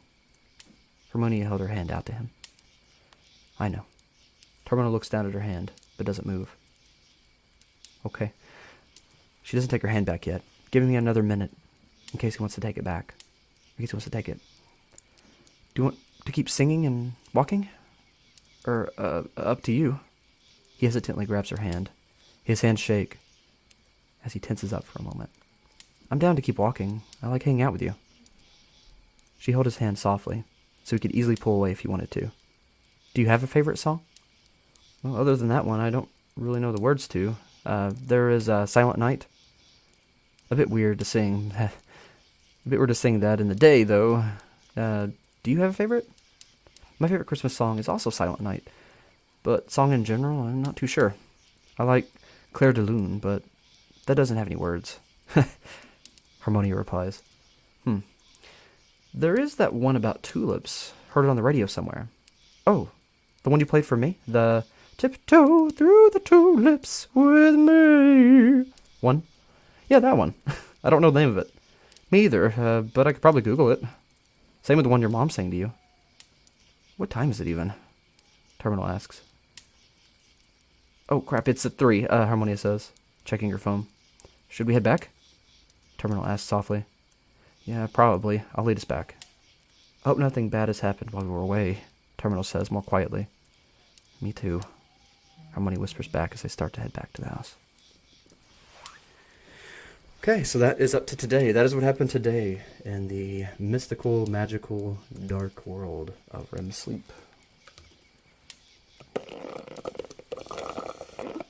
Thank you all for listening to my annoying, embarrassed, fake singing. I can sing, I just don't like to sing, so when I'd have to sing for a thing, I always just make it goofy. But maybe one day you'll hear me sing, because I am working on an album for Sloth Rock, so that's beside the point, though. Well, I'm a little bit confused about that last one. That was kind of a quick jump. I guess after the window thing, all of a sudden Harmonia and Terminal disappeared, and then they had a moment, and they're coming back. A little bit confused about what happened there, but that was awesome. I loved reading these. This is like a really good book. I would definitely, when I find the time, I would definitely continue making the, I guess you call it animatic. I'm over here putting on chapstick on the camera. But yeah, it's cold outside, and even if I don't go outside, for some reason my whole face dries out. I have to put lotion on my face and my lips. I don't know why, it just always does that. But anyway, I'm getting off track. Yeah, I'm really curious to see where it continues. Like, if there's another one tomorrow, that's really exciting. And I definitely want to make this an extra little series where I make little animatics like I did for the first part, for the Wade part, for all the rest of them. Definitely. It's very cool. All right, well, thank you all for hanging out with me today. I had a really great time. You can explain, okay, what was going on? It was very fun. Thank you all for thank you again, Othi, for suggesting this. And, thank you all for hanging out today. I want to do some more REM sleep things. I think I'm going to do a dive soon of the rest of the things going on. It's just, I'm trying to figure out how to format it, because, for one, I've just kind of burned out on dives in general. That's why I haven't really done them lately. But, I definitely want to continue this as its own series, as part of the REM investigation. And I think what I want to do is I just want to do a live dive of REM sleep, the whole REM sleep.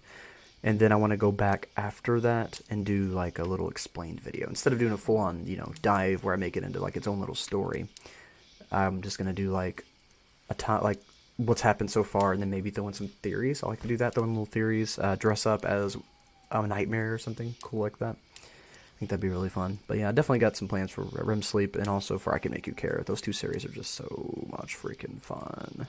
So I'll definitely be coming back to both of those. I guess the next live dive will be The Noises Below. No, I gotta finish Recollect. I've got 2 more seasons of Recollect. They're about 4 hours each.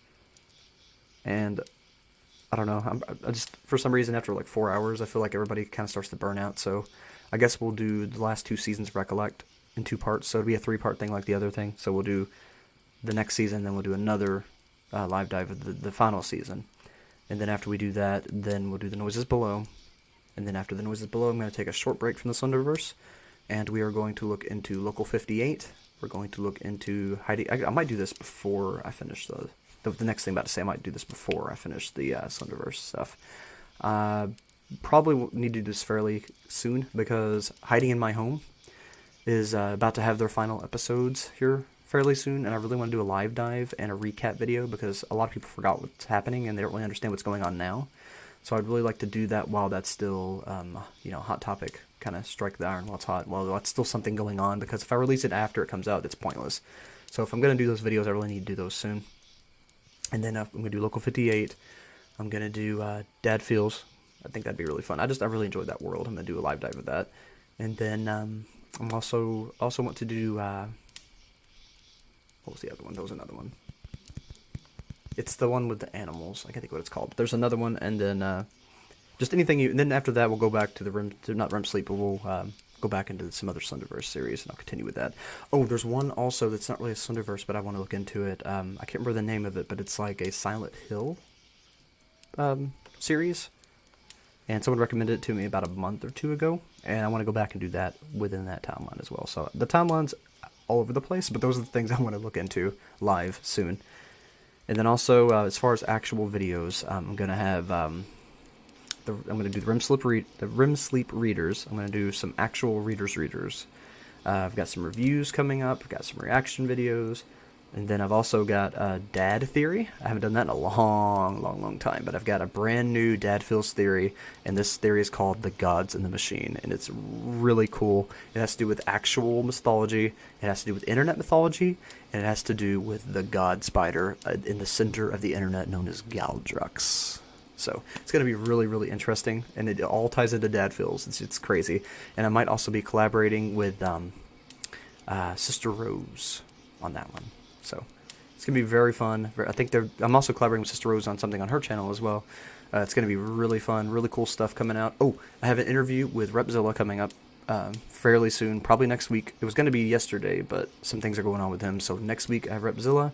I've got a interview with Wit's Life. We're going to be talking about ghost hunting, things like that, and then we're going to do some urban exploring and ghost hunting in real life. So that's going to be really cool. Then got one final umami theory thing that I want to put out about cerebral energy. And then after that, we just got some fun things. We got some streams of spaghetti things. When we get monetized, I'll be dressing up as a cat maid. And then if we can get to 10 patrons on Patreon, right now we're at 6. If we can get 4 more patrons, I will go out in public and drag for you all. So that's everything happening. That's everything going on right now. Finish our collect before Christmas. Yeah, next week I'm going to take out the next 2. Or not next week. Yeah, next week. Next week I'm going to try to take out the last 2 parts of Recollect. So that'll be like possibly a Monday, Tuesday thing. So that'll be very soon. Thank you, man, for explaining in DMs about what's going on. Appreciate that. I love Tiny Tim. He's so freaking weird. Yeah, thank you all. You don't have to thank me for reading. I appreciate you all listening. I feel like, especially when my eyes are tired, so I feel like I get chopped up a lot. But some people like to hear me read, so I appreciate you all listening to me. I'm glad that I don't bore you.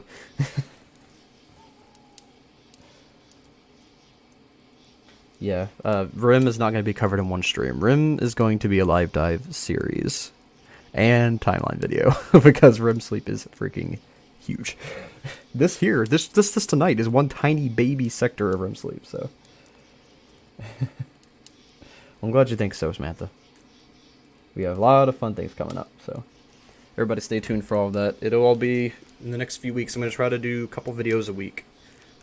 After the holidays, I'm going to be really crushing it, having multiple videos a week. So, and try to do it, if at all possible, try to do a live dive every weekday. So, that's the plan. Oh, one more fun thing I forgot to mention. There is a couple fun collaborations coming up with Mikey Lugo, and I will be reviewing with Mikey some things about Doctor Who and talking about some things Doctor Who, and I'll have a theory, and I will be dressing up as the character you saw at the end of the Mikey interview, Master Reads, which is my take on the Master from Doctor Who, so that'll also be fun. Yep, that's the itinerary, I guess you would say. That's what we've got planned so far. Alright, well, I'm gonna go refill my Taco Bell cup. Everybody have a good night. Hope you all have an excellent holiday season. And if you all have some holiday celebrations coming up like I do tomorrow, the next day, and the next day, then I hope if you have a busy holiday schedule like I do, I hope you enjoy it. And again, thank you all for tuning in. Thank you all, as always, for listening. I hope to see you all very soon. Another thing, we need to start having some game nights. I want to have a designated game night where we play Jackbox, or I'll play Life is Strange and we all chat. You know, I just want to have a game hangout night once a week. I don't know when, I probably won't be able to work that in until after the holidays, just everything going on and the chaos. But after the holiday season, I definitely want to work in a game night where we'll play games together. Like we'll do, maybe we'll have, if we have Switches, we'll all do a Switch game party. We'll do things like Jackbox. We'll play, like I said, we'll play Life is Strange. We'll play Mario Party, Mario Kart. Trying to think of some other things. There was something else. Oh, like Among Us. You know, just fun online games together as a community. Because I really want us to grow closer together as a community. So that's something else I'd like to do after the holidays. But oh, and there's for speaking for Naomi, there's like 5 things that are almost done that I helped with that are coming out. So like I said, plenty coming up. So Sunday, Wednesday, Friday. You do Sunday, Wednesday, and Friday? Yeah, I do Thursday, Friday, Saturday, actually. So, yeah, good luck with those. I hope you have a great time, Samantha. Yeah, Jackbox, it's like a party game, and you do it on your phone. You play the games on your phone, and then it interacts with the stream. It's pretty cool. Yeah, cool. Next time we have Jackbox, I'll invite you. If you have me added on Discord, I'll send you a DM when we do that. Or you could jump into the readers corner, my Discord, and I'll throw it in everyone when I do it. Ping everyone. Yeah, I'm excited for Christmas too. I actually got everybody. I got all the gifts done early, so I'm just sitting on it now. So that's exciting because usually I'm trying to get everything done at the last moment. But oh, and the thing from today. Now that I've sterilized it, I still have the package from the the panties thing. If y'all haven't seen that, look at my new video from today.